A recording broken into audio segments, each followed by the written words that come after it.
Hello everyone and welcome to the first installation of the PRJX podcast. I'm Alex, co-presenter, and this is the partner Noor, also co-presenting, and today this fine bearded gentleman is RJ. Now before we get into the topic of esports, RJ, can you tell us your full name and then explain this nickname origin? Sure. My full name is Ercan Kılıç, Turkish name. Oh my god, listen to that. It's crazy, man. Of course, as you can tell, it's kind of hard to say. So what happened is I went I'm on not even this... going to try to. I've known you for months now, and it's just really hard to even go. What happened is I was on a study course for the IB diploma. That's what I did for high school. Right. And I met a bunch of friends there. Well, they became my friends eventually. But, they're from Saudi Arabia. And they can say my name perfectly fine. Really? But they pretended like they couldn't. They're like, oh, we don't know what to call you, so we're going to call you Rajesh. And I was like, sure, why not? And then eventually they were like, that's kind of too long, so they're like, we're going to call you RJ for short. And then by the end I found out they could actually say my name perfectly fine. They're just messing around with me. So you're saying you got deceived by these people you called friends at one point. And then whenever someone was like, how do I say your name? They're just like, oh, just call him RJ. And that's how it came about. That's how Right. it started in Cornwall as well. Like even in the first years, like call me RJ. I just took over, yeah. It's made my life easier. Right. Man, Well, crazy. coming back in now. So, topic of the day, esports. And obviously, we all know about esports. It's huge in this day and age. But to really put like an origin on it, I don't really think you could necessarily pin a date when esports started growing. I mean, in terms of what you know about it over the years, is there anything specific that you know or? Well, esports is kind of an amalgam of multiplayer games, if you will. I've been playing games since as long as I can think, really. And with the rise of... We've all been there, mate. Whether it's whatever game, we tried it all. And I think with esports, it's the thing that kind of... competition is fun with any type of sport. I mean, hell, even chess is a sport. And what happens is just people become competitive and eventually like, oh, why don't we do a tournament? And then people get money involved, because I think that's the case anytime. Like anything competitive, people bet on it and whatnot. I think as soon as you can put that Put cash something injection in there, in. people, especially in this age group, people start to look at money now. Yeah, and it's just, why not? And I think that's just how it kind of snowballed eventually. Would you really have like a time or a year that you think it started to get big, like whether it be the release or launch of a certain game? Because obviously you've got the big league games, the league, you've got CS:GO, but then if you take it back a few decades, then you have the introductions of Mortal Kombat, CS:GO. Of things. I mean, as far as the internet goes with esports, because obviously, like you said, you have Mortal Kombat and all those games from the 80s that kind of started competitive multiplayer games off to become more, well, like diverse, quite deep, What I'd say is, I remember a time, I'm very bad with dates, to be honest, but That's all. We're all bad with history, mate. All bad at history. There's something in everyone. it was like 2010 or 2012 when Smash Brothers Melee, Super Smash Brothers, the one for the GameCube, which is quite competitively still, people love it. There was a charity event where they gathered money. They did a tournament, and basically like investors and such and sponsors contributed, as far as I know, in donations through the chat, got money for a charity, and I think that's when that kind of snowballed. But it just goes to show that it's the smallest things. The thing is, well, when it comes to like platforms on which these esport things can take off, you don't really see esport tournaments on the Nintendo Wii sort of thing. It's a dying console. No, but it's crazy. Like we were just saying, like after what you just said with Smash Brothers, we get into Fortnite, which is now smashing the world. And it's huge, opens and down. Like I was just reading the other day, it's like $100 million. People are winning prizes. It's like, wow. It's insane. Shouldn't we all go into these things, Well, this is the thing. As of 2017, so a statistic 2 years ago, in terms of casual viewers, there's a recorded 192 million just in the US alone for casual viewership of esports, and 143 million recorded enthusiasts. Obviously, that's the same as just logging onto a Twitch stream, watching it because it's there, and someone who's dedicated to capturing every single one. Yes. Making a total audience 335 million. That's a third of a billion people 2 years ago. It's impressive, isn't it? The growth year on year, in 2018, it increased 14% again. Damn. And by 2021, they're predicting a fixed growth rate. This is predictions from Newzoo. They're predicting a fixed growth rate of 14%. So it's going to grow it's going to grow in those 3 years by another about 250 million people. Crazy. 500 million for an audience. Where do you think that kind of growth's coming from? I think it's just because games are, I'd say a big part of that is that games are becoming more viable to use, kind of, whereas when I was a kid... Of course, you've got mobile platforms now as well that are launching these big games like this Fortnite, I don't know if the But you also have Electric Boogaloo. You also have people like, when I was young, I remember gaming was like kind of a taboo. Like, you do that, you're a nerd, you're the loser. Play, like, you have to go to school, you know, you go into this elements. I'm more about like kids in school bullying you for playing games and such. Okay, you're a nerd or such. Yeah, it's just like, oh, you play games? The most that flat guy I person? ever got was Yeah, playing but Pokemon back in primary. You want to be part of the social Love group that if you game. played Mortal Kombat or your other thing. It depends, like in limits, but if that was like your passion, if that's one of your hobbies, then nah, you'd be like, I was always, not always, but you're just kind of seen a certain way, you know? Like people immediately assume, but now I think nowadays, I carry my Nintendo Switch everywhere if I'm bored. No one really cares, no one looks twice. Like people, oh, sweet, what can you do on it? Same kind of case with all the handheld consoles, like the DS, the 3DS rather. As you say, the Switch. They've recently come out with the Switch Lite, an even smaller version of it to make it even more portable on the train or something. 10 years ago, it was kind of shunned to even have it on you at the time, let alone play it. Seemed more as a kid's thing back in the day. I think definitely it was a target audience of children. It was just children. Back in. It's funnily enough, PlayStation actually changed the image because PlayStation prided themselves on more mature games and 18-up games, and ever since the PlayStation 1, it's kind of had this recycle. Yeah, stuff like that. No, but like I think Just it's murder like, Poseidon. no, but it focuses like on all the age groups. Like even when you look at the back time, when we go back to the history, look at like how we went to the arcades and used to put like the center play, whether it was pinball or you play Space Invaders or it was that thing you go in, and then the evolution of this went through time, and then you went to the PlayStation, the Nintendo, and you get into VR later on. But it just amazes me how like wow, this is where we start, and people. How much further do you think it can be taken? Because we've got question. VR, obviously, put the headset on you, like you're projected into a world. So And now there's AR as well. Like you're in that game, it's like, wow, where See, can you get into? I'd argue it's more of a horizontal growth because arcades and such, they're all still around. People love having, I mean, they're Getting super tickets and expensive. playing and getting the coins and playing. Oh no, like people have like arcade machines at home, or you can like get emulators to play them on. I think it's a vibe of that retro kind of feel as well. Exactly. People But like it's- going back. It's more that still exists. So while we advance in technology, all of these topics still rise up. So Smash Bros. Melee, what I just said, that came out, I think, 2003 in Europe. Still a huge platform to play on. And with VR and such, there's always the argument of, is it a gimmick? Will it stand the test of time? And I think it will. It's just a case of how popular is it, you know? It's more like, I think technology as it advances, we now have motion capturing games, we have this and that. It's more of a continuous evolution. If you take the more recent releases as well, like take Death Stranding, for example, came out last week, they've got celebrities in this game. It's amazing. I mean, the I main love that character is game. Norman Reedus. As I say, motion capturing celebrity, I don't even want to think about the budget you need for that. And they've got bands as well, like famous bands, doing the soundtracks, like Bring Me the Horizon. They wrote a song for it, Ludens, get it? Great song. I love Death Stranding. Absolutely amazing game. But it's the kind of game that wouldn't be able to go into an esport market. Yeah. It's completely single player. Game, again, that people say, oh, single player games, like they're done with it. No, That's what I think, I disagree because I feel like you see the surge of certain single player games doing quite well. Like there's a constant market. It's more of a shallow market, if you will, less people, but it's always constant.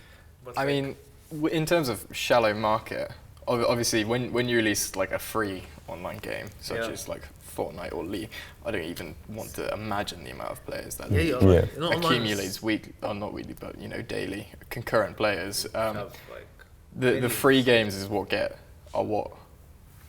garner the most kind of viewership as well, and because they're the most accessible. And I think it is these free games being able to compete in esports due to their nature of having the accessibility of players. I would argue with the best-selling game of all time, Grand Theft Auto 5. No, that's the best game. No, the game doesn't challenge anything. That's a beautiful game. You kill people, you steal cars, you just enjoy life. Lots getting revealed about Noor right now.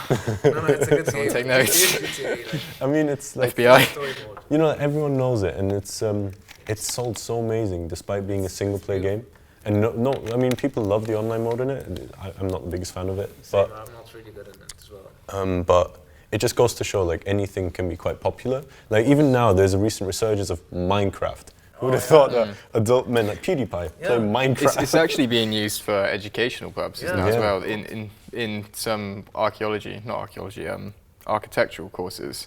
In not necessarily like the higher education establishments, but in secondary schools, definitely they use it to teach kind of blueprinting, mapping out in cases. But like when you look at this, like you look at single player games, but like when you look at it online, it's amazing. But like even like GTA may be one of the only games, or maybe COD and all these games, or they had a good storyline. But I feel like these years today, these storylines aren't really people are focusing on getting into that intellectual world of the online world, of joining this and being part of this globe. Like I play FIFA, I don't do anything else.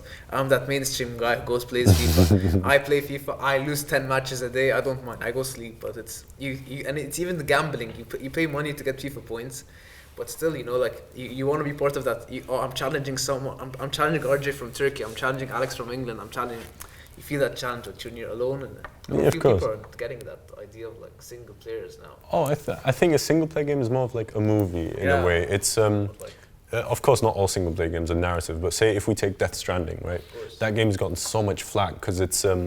I think personally, I love it. I'm on the side of the spectrum that loves it, but I completely understand why people don't. It's a very slow game. It takes some time. It's almost to the gaming world what, say, like more artsy movies are to the film world, where you kind of have to sit down and analyze it more. You can't just kind of sit down and take it in. And it just gives you that narrative of you shut down. You have a hard day, you shut down. You're now Sam Porter Bridges, I think his name is. Sam Porter Bridges. You've got to deliver some packages. You've got a deep voice. I think that comes, adding on to that, I think you have to look at as well like what these players want from a game. With a single player game like Death Stranding or God of War, you don't get instant gratification from something. Whereas in a multiplayer game, take Call of Duty 5-minute match, that's pretty instant satisfaction. You either win or you lose, and you can feel rewarded from that. Whereas when it comes to these single player games, it is more of the grind. It's more you invest a lot of yourself into it before you kind of get anything back from it. See, I find the one interesting difference between single player and esports or multiplayer games is single player games almost have it's almost similar to dead artists, where once they die, as sad as it sounds, like that's when they kind of blow up even more. There's like a resurgence, where Final Fantasy VII, for instance, I've never finished it. It's a great game, but it's now been remastered because people have been begging for it because it's obviously aged quite a bit. And there's so much hype around the game. People love it, people want to see it. With multiplayer, it's more kind of like a spectrum. You see Fortnite gaining a lot of gamers, and then people kind of go off, and then there's a new event and they go back up again. Oh, the game's gone down. Oh, why has it gone down? Oh, people stop caring. It's like the hype market, you get into it, and like, but even Fortnite, no one even heard of it like 4 years ago. It started, and then they even started to master games around Fortnite. These days, you see different types of games. Like I don't know the names of them, but you see like different evolutions of games, just like the battle royale. You mean? Yeah. You see different types of games. They're just the same as Fortnite, and just like a group of friends who made this game. People are just playing hours out of it. Oh no, Fortnite is Epic Games. Famous people that are playing it. Like you have this guy called Ninja. He gets like millions of dollars playing he's it. currently the biggest streamer. Yeah, and you watch them on Twitch, and like I can't believe people are watching Microsoft such things. Like I've never enjoyed. Like I played Fortnite with my friend in the US. I never liked it. I just went in. It was just like me neither. Yeah, couldn't get into but it. It's not too child based. You just jump off this bus and you just smack out. I don't know what you really do. Truth be told, I tried it once and got completely dominated. So like even my friend in Egypt, he does videos on how to play Fortnite, and a lot of people watch it, like thousands of people. But like I don't get the gig of it. Like I don't mind watching GTA or FIFA. Because there's more in. I understand the gig of it. I think it's more along the lines of it's that, like you said, instant gratification. Where I personally am not the biggest fan, but that's more because I've gotten first place and everything. I've given it a good try. It's more the ideal of similar to Call of Duty, where you sit down, have a quick match, sit down, have a quick match. Do you think that's something that kind of comes with age as well, because obviously Yes. you take the target audience of a game like Fortnite, it's like the 16 to kind of 20-year-old target audience, whereas you take the audience of something like Battlefield or Call of Duty or Anyone can CS:GO, it's obviously the 18 and up. It's funny, usually the late teens won't play it. It'll be really young kids or adults usually.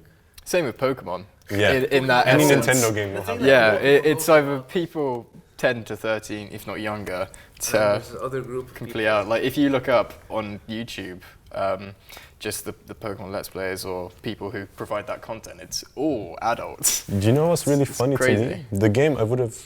Well, I mean, I kind of see it because I play it as well. I love the game. No shame about that ever. But Animal Crossing has nothing but really I'd adult visit players. your farm on there any day. My city is amazing. It's Leave usually you an apple in the post box. it's like 30-year-olds and such playing it, and young adults. Amazing. But Yeah. not so much kids, funnily enough. I don't know why. It's just that cathartic, get your day done. It's actually been argued to help a lot with mental health as well, because it gives you like something to look forward to the next day. So I every can kind day- of see that because a lot of, not a lot, but some kind of methods they employ in terms of like therapy with mental health is along the lines of getting into a routine of something, Exactly. a Yeah. habit, and when it comes to these load up games, perhaps it's not instant gratification, but it's something you can start today and then tomorrow come back to, and there'll be new things for you. What do you like think about, like, I was just thinking, like, you have these games everywhere, but like, do you think they're useful? Are they helpful? Like, some not useful as like academic, intellectually and stuff, but like sometimes they help you. As you just said, like for mental health and stuff. You look at, I don't know, even like I was a little kid on Facebook, and you have these other games like Farmville, you have Pet Society, you have other Zynga Poker. You play these games, and it gets you certain gratification as a little kid, and it helps you learn other elements of life, like poker. Some people are just happy playing poker. It helps you Solitaire. gamble. The free ones. No, you learn how to do some poker. You learn how to do some. You know how to learn some farming. You get around. You learn how to sweep mines. You get to contact other people. It's interesting. Like Yeah. it's amazing. Like, So you it's mean from like- Facebook, and then you get into these other worlds. And So stuff. what you mean is like, is there greater good to Yeah. these games? I think definitely, because I think any artistic medium has that power. I think they can speak to you personally. They can give you just cathartic relief for a bit. You know, had a stress day, just play a few matches or whatever. It can suction you into this entirely different world. It's like a way of escapism. There's a lot of ways that I think it benefits the human mindset in a way, because people underestimate how important entertainment is. People think, oh, it's useless in life. Concentrate on your job, do this, do that. But at the end of the day, as sad as it sounds, we'll all die one day. Technically, everything you do is useless. You'll be gone by then, depending on your religious views. Fun, you know, and have some fun in life. I Exactly. think that's in part of the reason YouTube exploded, for example. It's about providing that short-term entertainment for someone. Again, it's instant gratification. Exactly. People, if you want to be amused, you'll go on YouTube and you'll look at your favorite creator, Markiplier, Peter. Yeah, it's You complete. watch this crazy stuff. It just recommended for you. You just watch YouTube videos, even music videos. You watch different things. Exactly. Like if you even like I was playing games and I couldn't pass a level. You're like, so how do I pass? This Oh mission? no, You're no! You got to figure it out yourself. You're like I stayed 3 hours finishing a mission. I'm like, no, I just have to find this. Or if I search up cheat codes or something, you're trying to do something out of it. It just amazes you.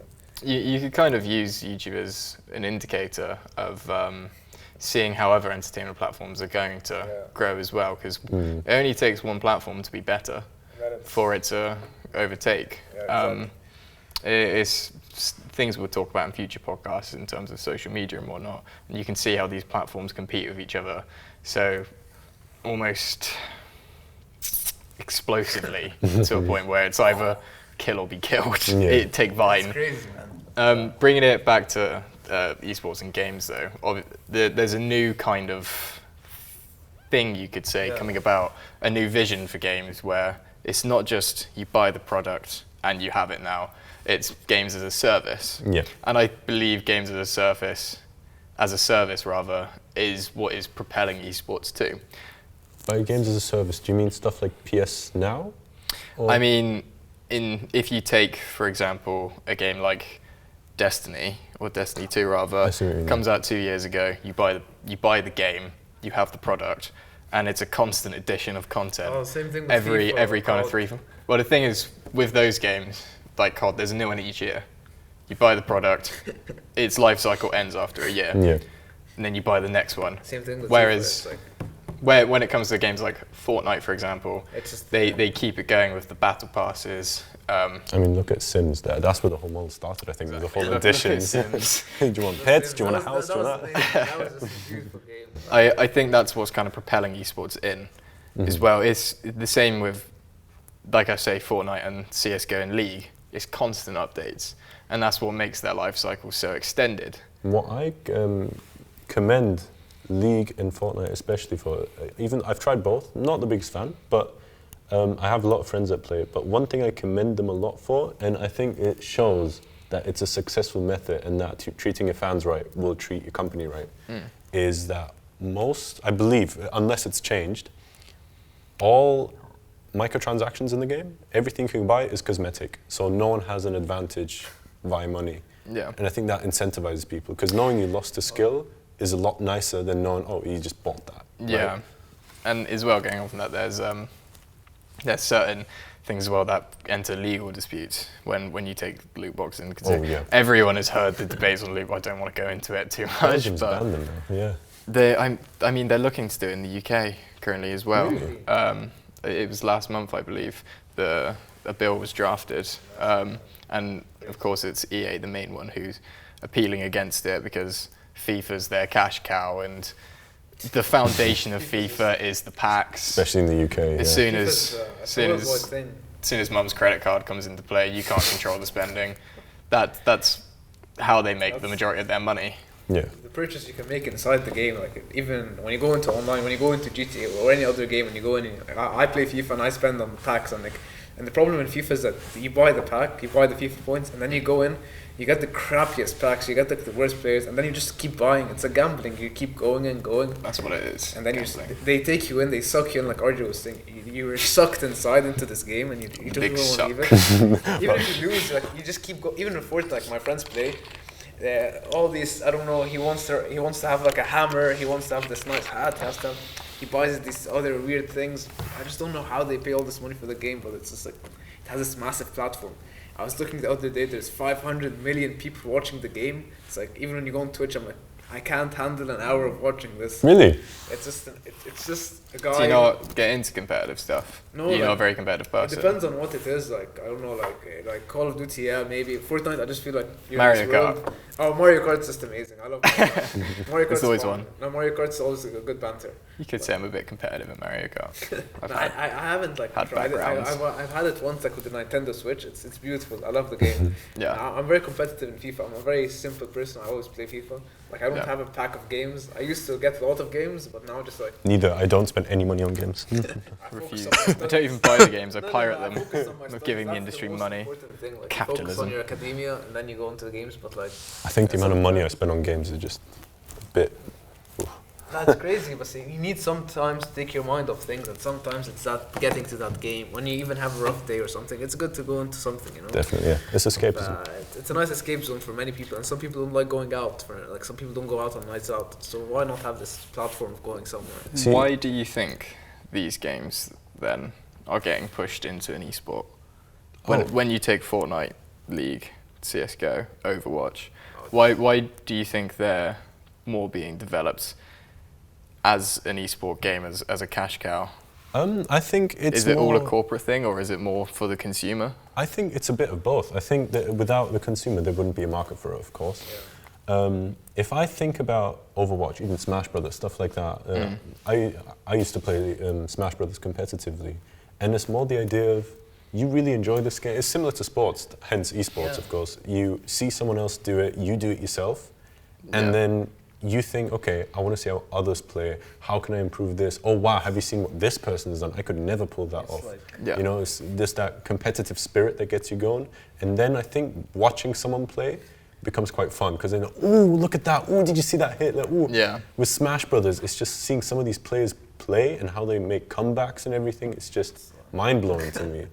So sometimes I enjoy watching it. And obviously, when you look at when you look at a game like Fortnite, it's the solo kind of competition, the battle royale element. But when you look at a game like League or Apex, it's the team element, and then you have the clans, you have FaZe, and You want to see these people play. Like when you're just watching Alex play or RJ play or Noor play, you just see them play. It's fine because if you're just watching yourself, you know what your tactics are. But when you see other people play, you learn, you steal their ideas, you try and think, oh, so I could have blown it this way, I could have done that way, I could have done this. And then you learn like, oh, so let's practice. Like, oh, I didn't know what to think about this. So it's just entertaining. So I would say the development of games going into esports is probably something more that's come about of the last 5 years. Yeah. However, competitive games have been around a lot longer than that. Oh, yes. When you think of how long we've been online, why do you think it was such a late development?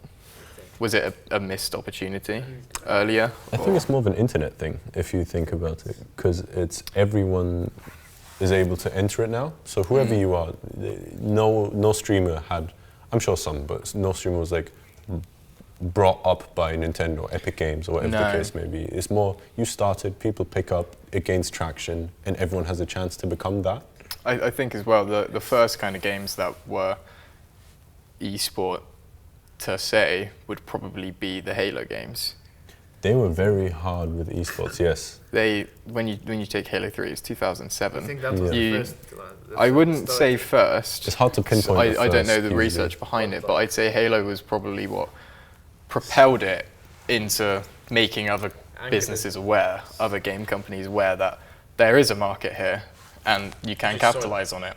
And I mean, speaking of capitalization, in 2018, esports made just a shortfall of $1 billion in America alone. So last year, it generated in America $906 million. However, that isn't just revenue generated from viewership and etc. There's direct revenue, which comes from the viewership, the ad runnings through it, and then there's indirect revenue for it. And this indirect revenue is essentially what is being paid into it from companies. So of that 900 million, a third of it, 360 million, is investment from companies. And then if you go on to that further, about a tenth of it is game publisher fees and whatnot from obviously these games selling after the esports tournament's been hosted, etc. So in terms of, because like I said, a third of that is just companies investing in it, plugging it out. Do you think that's only going to increase exponentially? I think it depends. I think we'll see a drop in spikes, like a lot of drops in spikes, similar to say how Bitcoin and stuff happened. Unrelated, of course, but it's more the idea. I mean, it's the principle. It's people go off it. People go suspicious. People just age. Aging demographics happen. Kids have a lot of time on their hands. Once they become adults, go to uni or start work, they don't. But then the new generation might be into some completely different game. Maybe esports will be less famous with them, and then the coming generation will be different. Maybe I just will go off it. Like, you can't do the same thing forever. Very few people can. I think it'll be very rocky, but still very profitable along the way. Yeah. You think it will continue maybe like in the next 10, 15 years? Oh, yes, definitely. I mean, in our generation, we grew up and have kids, and our children have kids. Do you think that might be something that they like? I think when we look at the numbers, they speak for themselves almost, because gaming has now surpassed the movie industry, Hollywood, when it comes to their revenue, Wow. Which is just absolutely impressive, if you ask me. It's not like we're getting tired of movies, are we? No, exactly. In terms of the accessibility of esports as well, it's mainly when it's live streamed. Obviously, in Asia, esports is a massive thing in Asia. Massive. They televise it really as well, whereas we don't really have that in Western culture. The only way for it to be accessible for us is through Twitch stream, Mixer streams, other streams, etc. However, again, these platforms are still developing too, which in a way kind of limits the growth esports can have, depending on how they can kind of promote them, if that makes sense. So, for example, on Twitch, the average concurrent viewers of esports in 2019, throughout a whole plethora of channels, it was 1.28 million number of people watching it as it's being live streamed. And the average concurrent channels streaming esports is 41,000. So 41,000 individual channels on Twitch streaming hosting 1.28 million viewers. Adding to that, like I was looking up as well, you have 545 people worldwide watching, 445 million people watching just esports, whether it being Fortnite, whether it being League of Legends, whether it being whatever it is, whether anything in the world. That just amazes me that everyone in the world has something to it, and we're all different, so it's different for people. So I don't know, it just amazes me, like that number, and it will keep growing. Like RJ was saying, the numbers keep on going, and they speak for themselves. You can see billions of people. Do you think there will be a shift, especially in Western culture, from these streaming platforms towards perhaps more televised content? Yeah, I think like even in that, you have to look at how televised content's going and how the giants of Netflix are taking over. They just had they just had the tournament for Fortnite, the World Cup. It was televised everywhere. Like it was $100 million winner prize. It was the World Cup. 16-year-old one as well. Yeah, I saw that. Yeah, that just amazes me. Like, and everyone was watching it, no matter who you were. No matter who you were. Like, imagine you were just playing some Fortnite and you got $100 million. I don't need to go to uni. I don't need to do anything. Why did I sign up? I don't have to be anywhere. I could have just been enjoying my life on Fortnite and learn how to play the game and just run away. See, that's quite an interesting topic you bring up. There's a guy called Zero. He's one of the best Smash players. Really? He was for, I'm not sure currently, I don't follow the scene too well currently, but on Smash for Wii U and 3DS, he was the best. He won a lot of tournaments, absolutely insane. And he was on about how hard it can be, just because you have to win tournaments, but second place, if it gets anything, never gets as much as first place, of course. And living off that as a full-time job is just honing on being the best. If there's anyone that plays a game better than you, those 3 minutes of a match, best of 5 maybe, okay, 15 minutes or something. The most crucial. Yeah, that's it. That could be like your paycheck for the month gone, you know? It's quite just a very harsh topic, but then people get sponsored, of course, and such, so they're not dead in the water. That's the crazy thing. You get sponsored. It's interesting to see the parallels between that kind of training for a tournament, etc. And if you take something like boxing, it's always like the grind going on, the constant honing of your reaction times. There's medical teams. There's like you have to have a certain chair, you have to have a certain way, you have to have an angle. There's drug testing as well. Yeah, no, and you have to make sure your thumb's on a certain way. They have to massage you in a certain way. Just like, is this being serious? Like when I was young, your parents would say, "Don't go this, don't do this. You're limited. Don't sit too close to the TV." Yeah, don't stay too close to the telly. You know, like just like focus on TV. Like no, only 30 minutes of it every day.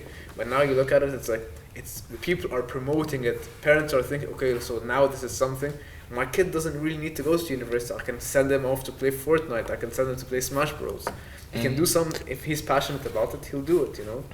It just amazes me. I think that's still as risky, if not even riskier, than when you send your kid off to become a professional football player, because that is very risky, 50-50. About as likely, you know. 50-50. If not, okay, maybe less likely to become a professional football player. I mean even if you look at the esports teams out there that go out and scout people, they scouted a team member, I cannot think of their name for the life of me.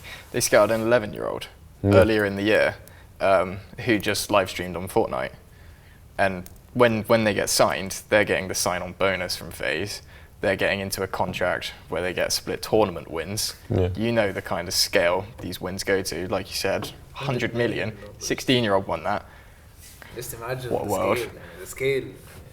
And when you have children as young as 11 going into these esport tournaments per se, I don't know if there's any kind of protection there to prevent them going into a tournament, or if they would just put an 11-year-old in a tournament. I think they're allowed to, because it's not, because we say with boxing or football, there's serious injury that could happen. Yeah. So you have to have a certain age. Whereas with gaming, I think it's, obviously you have repetitive strain injury and such. And your but eyes, your eyes are actually fine. There's been studies recently that show like sitting close to TV and such, it's just like your eyes are fine. It's like but it's the doctor, like you have to eat a carrot to go to the eye doctor. But I think when it comes to kids in esports, I think it's perfectly fine as long as their parents are there.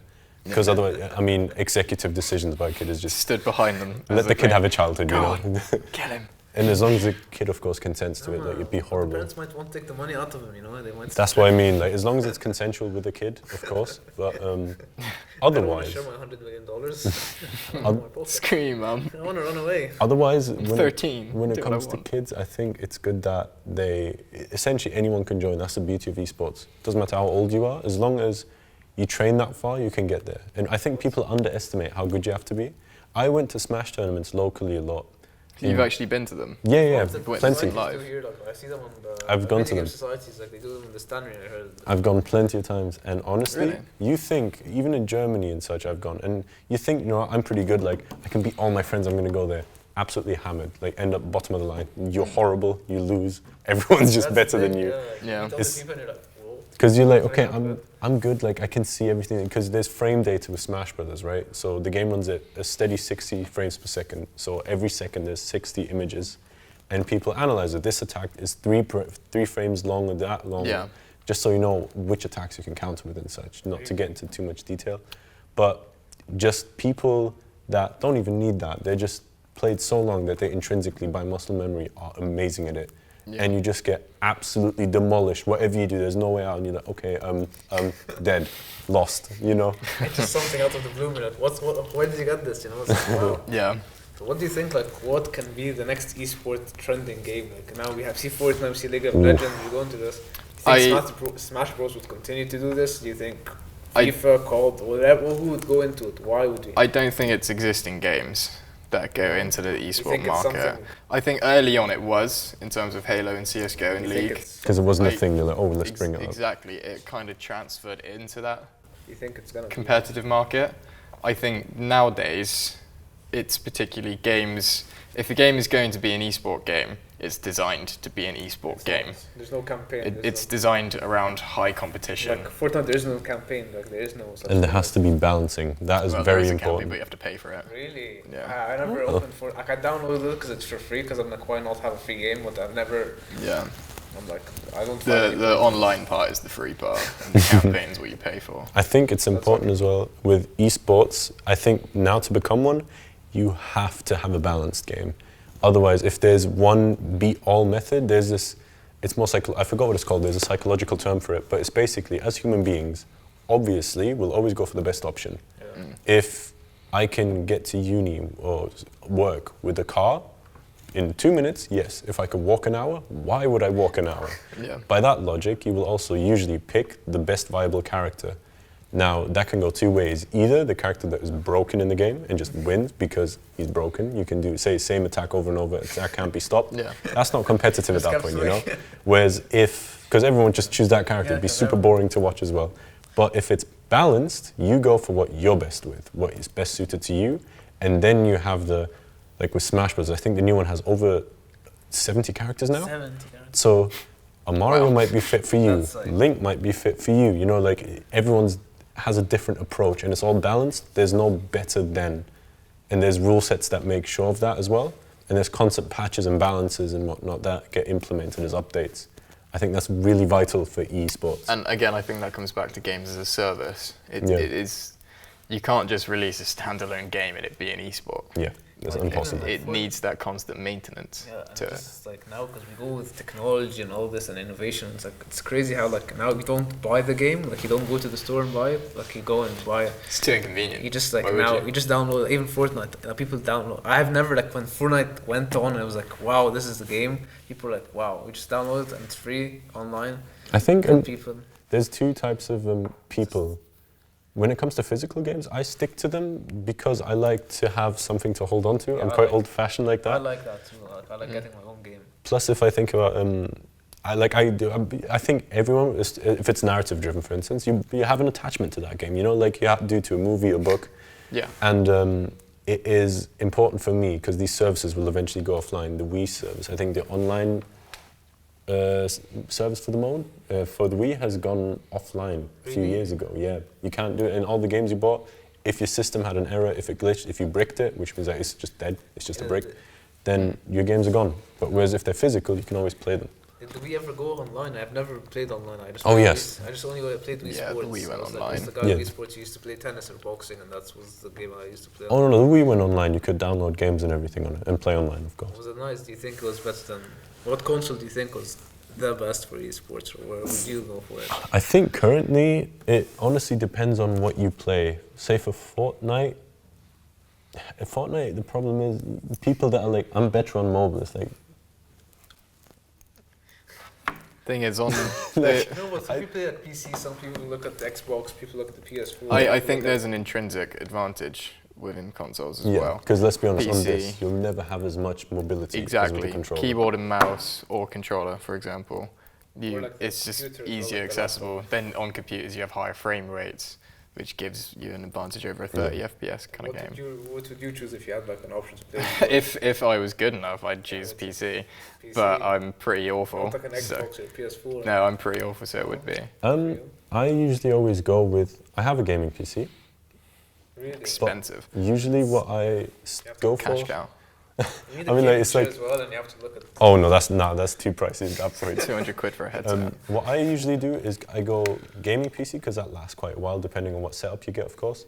And it's modular if it's a PC. It's a gaming laptop I have, which is a controversial thing to have, but a PS4 and Nintendo is usually what I go for the exclusives and just a great machine, graphically and capability-wise. But I find I stick most to Nintendo because I just love that Nintendo ecosystem. Switch, huh? Yeah, or any Nintendo system. I usually stick to most. Have you ever You're used pretty the Game brand Boy? loyal.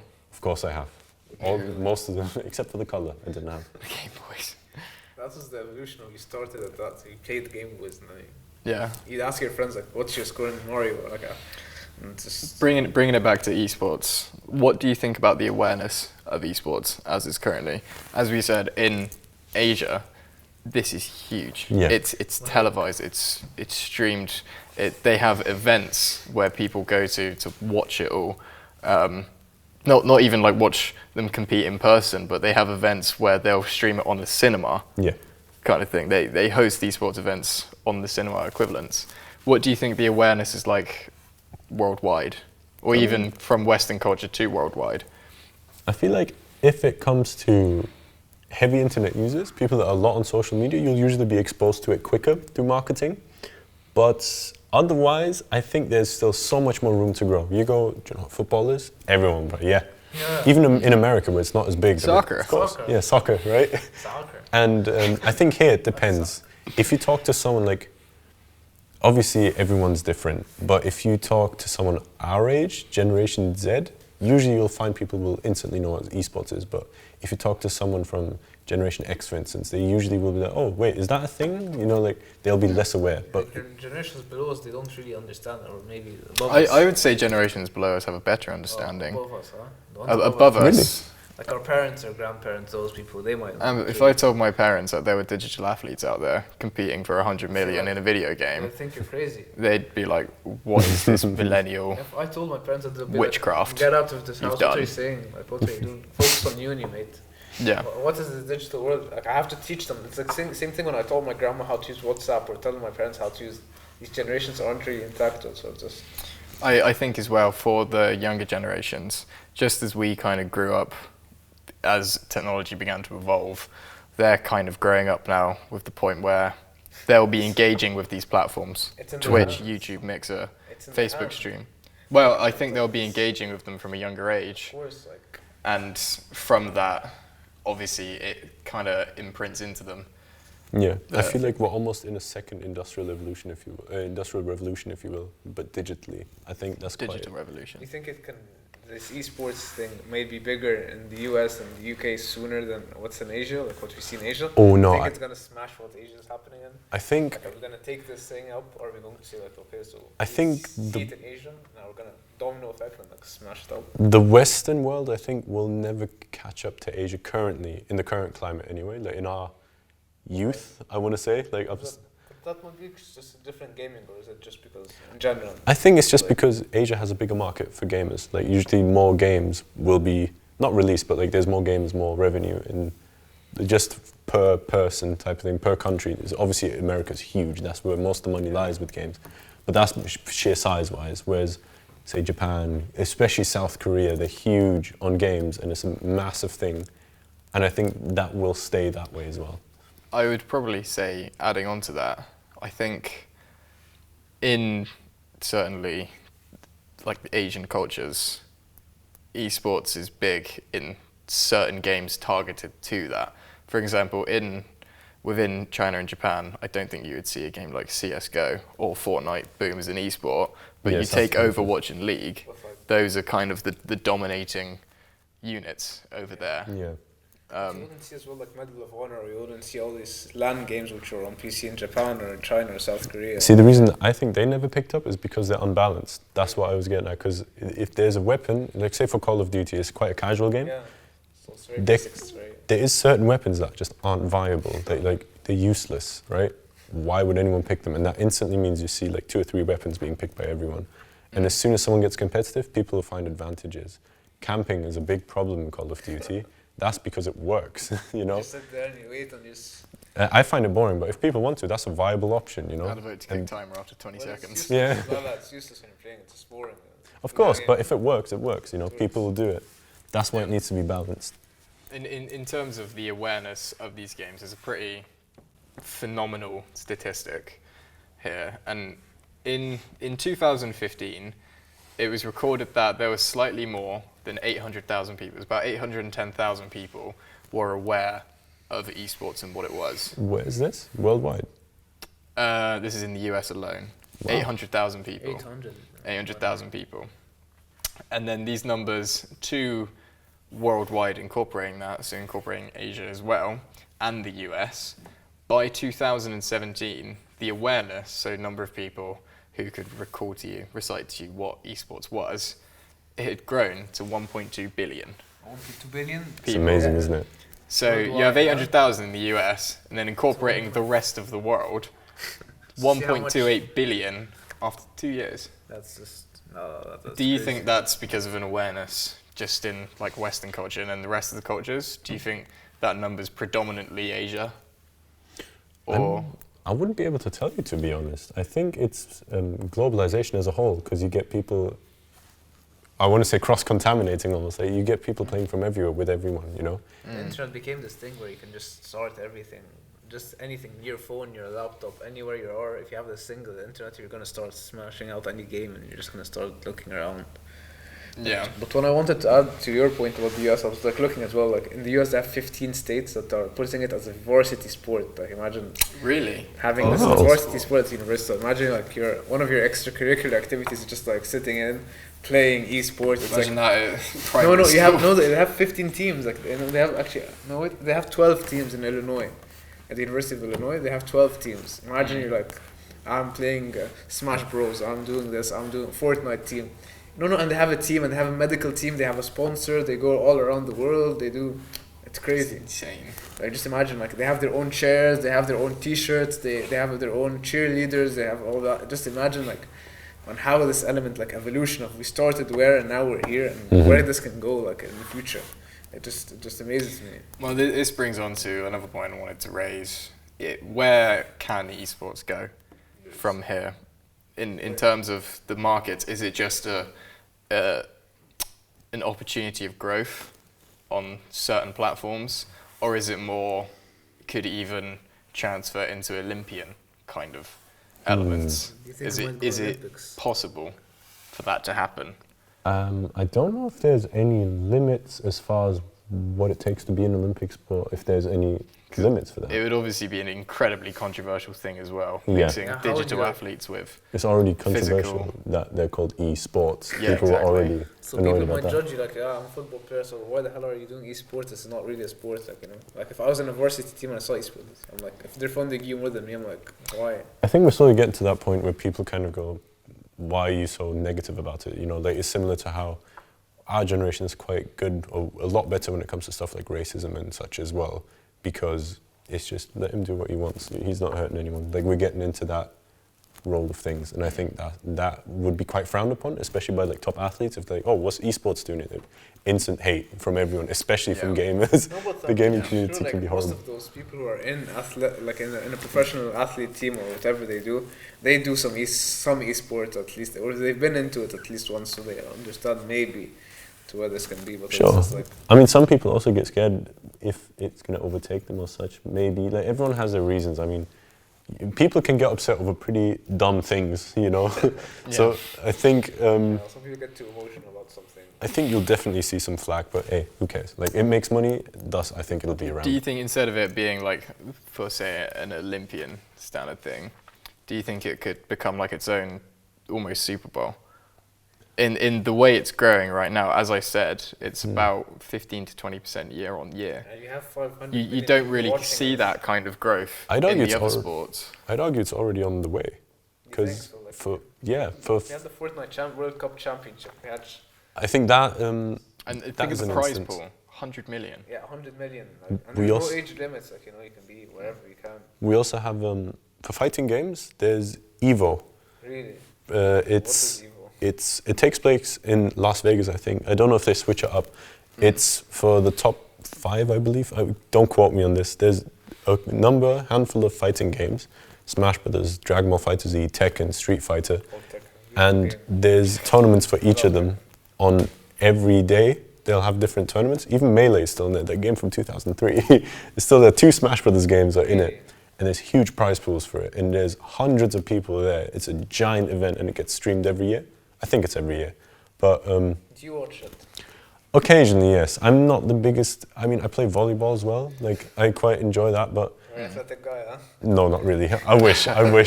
Volleyball, tennis, we have some other stuff. I wish that... I mean, I've never been the type of guy to watch it a lot, you know? I've always been... I'll watch my friends play because you have that direct connection. I want to see how my friends doing, if that makes sense. Yeah. So I understand why people want to see their favorite content creator play it. But for me personally, it's more I want to play it or I want to see someone I know directly play it, you know? Would you not go to a competition if you're invited, like if it was the world? Oh, of course I would. Like if it was a FIFA. I've gone uninvited. I've paid to be in them. Sneak in, it's No, like it was Glastonbury if Festival. someone invited to the World Cup for the Fortnite Championship, would you go? Like if it was like, If it's Fortnite, it'd probably be horrible, but yeah, why not? no, like if it was like the World Cup, wouldn't you like to see the atmosphere, see like how crazy it Of course, why not? Yeah. Like Smash Bros, like if they did a World Cup for that. Oh yeah, I they even mean, did that. Like, if you think about it, I'd with, play a Mario Kart esport. I'd go to attend that. are See- you good at Mario Kart? Controversial topic, maybe. Who's your favorite character you like to play a lot? Favorite character in Mario Kart? Ooh. Yoshi, Mario. I'd probably go for either Yoshi I or love Yoshi. Yoshi's the best. Yoshi or King Boo. To be honest with you, always go for the standard car, but always slay in the standard car. Do you play Mario Kart? it's a bit controversial. I only ever play it when I'm not sober, so I can't really remember the games. For me, Mario Kart is... People hate me for this. I'm not the biggest fan because it feels so... Say it in my face.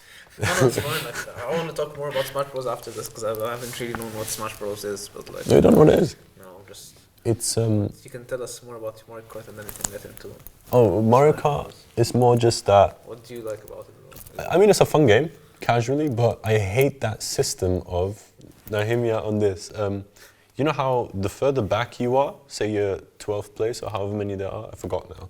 12, Yeah, 15, 12. I think, maybe. Get bullet bill. You get the bullet bill, you get blue shells a lot more. Whereas you're in What's first blue place, Bullet bill is kind of like a. It's you a know the bullets though. Yeah. It's Yeah, a no. mechanic that travels you to about that's sixth good. place. It boosts you up there. Yeah. It's and- like an auto. It's like, what upsets me about that, I understand that last place has now got a chance to get back up, and first place shouldn't be rewarded, shouldn't get even more power to stay first place, right? I understand that. But at the same time, I hate the fact that there's no effort to be done. Like fireballs in Mario Kart, I understand you have to hit them to be able to get to the front. Bullet bills just, and you wait. Like that, I'm sorry, that's just pure I luck, never you know? knew that. That was interesting for me. I never knew that. I just played the game and I never knew that. That's what I hate about it. You just, got lucky, boom, there you go, 5 places ahead. That's what really annoys me. Wasn't Smash Bros the same? No. There's items in Smash Brothers, but competitively, you turn all items off. Same amount of lives for each player. I don't think you can do different amount of lives anyway.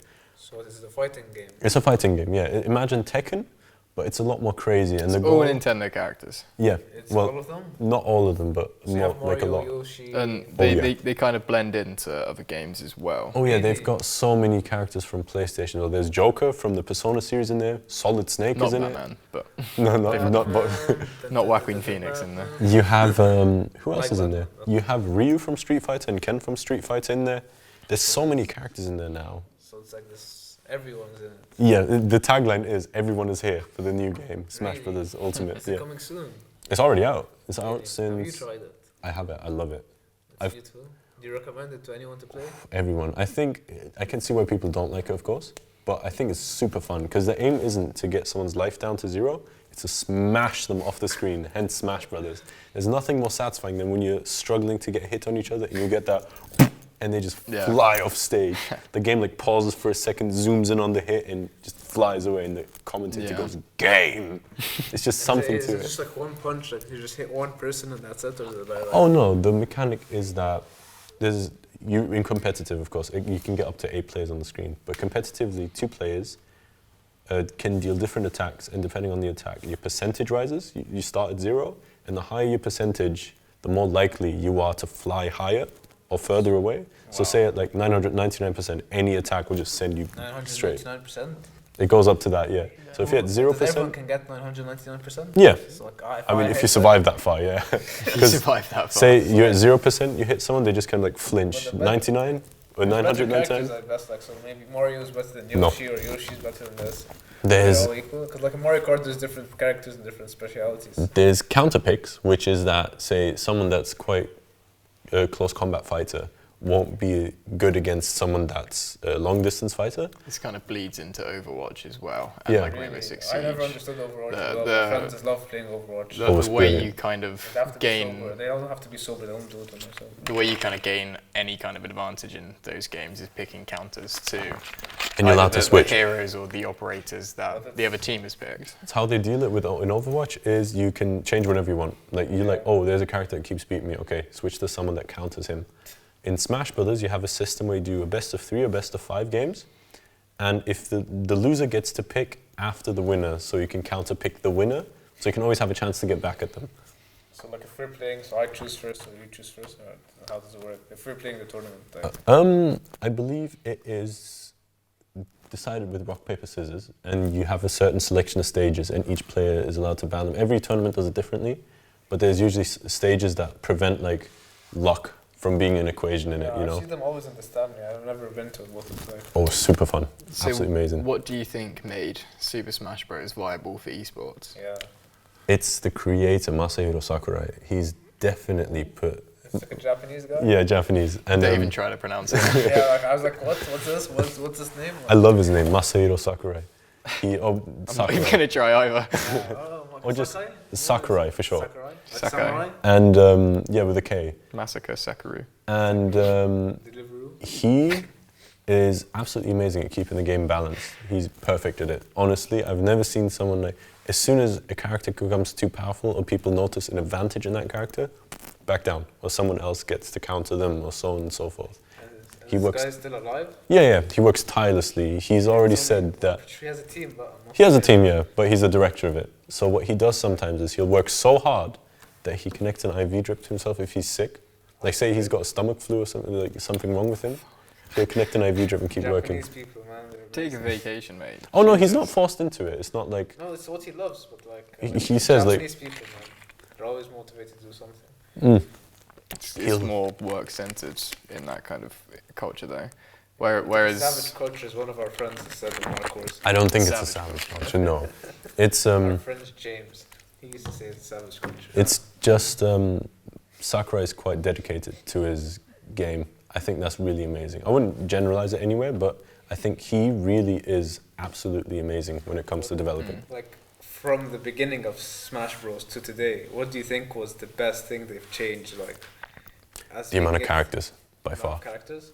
Not anything regarding how it became more competitive, or is it just stayed the same level of competitive? Honestly, it's always stayed the same. Minus the first one. The first one wasn't ever So the since. garbage. No, it wasn't garbage. That's subjective, isn't it? But Yeah, of course. But like, if it comes to Balance, the first one was just kind of more of a casual game. I don't think there's much of a competitive element to it. As soon as the second one came out, Melee, it was just perfectly balanced. I mean, of course, now there's exploits and stuff, but it took years for them to come to light, you know?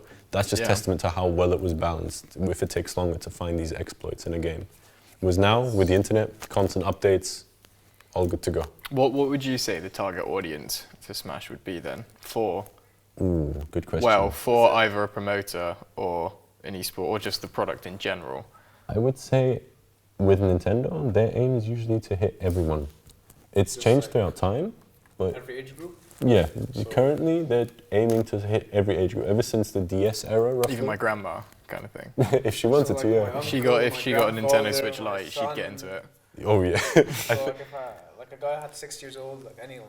It's meant to attract anyone, because there's casual elements to the game, so it's not always just competitive.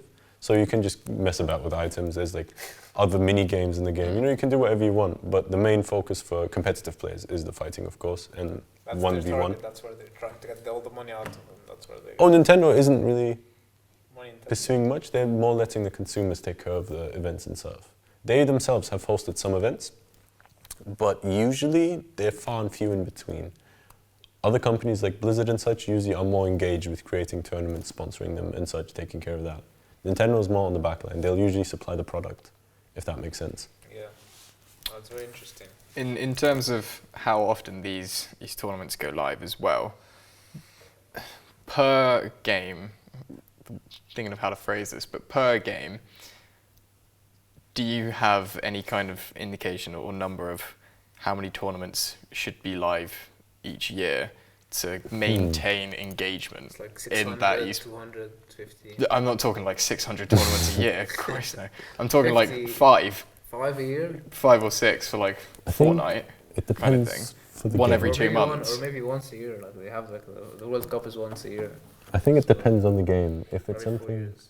like Smash Brothers, is a lot more fast-paced. Matches last a few minutes. I think that So is you can make like multiple small ones a year. tournaments, like the ones that they do in the standard. Like just Oh, not small, because no one would watch that necessarily. I'm talking about like the live streamed ones. Like the larger League ones. of You go Legends into is the main, like like- once a month kind of Really? thing. I They, think and they get about 250,000 viewers. quarter of a million. Yeah.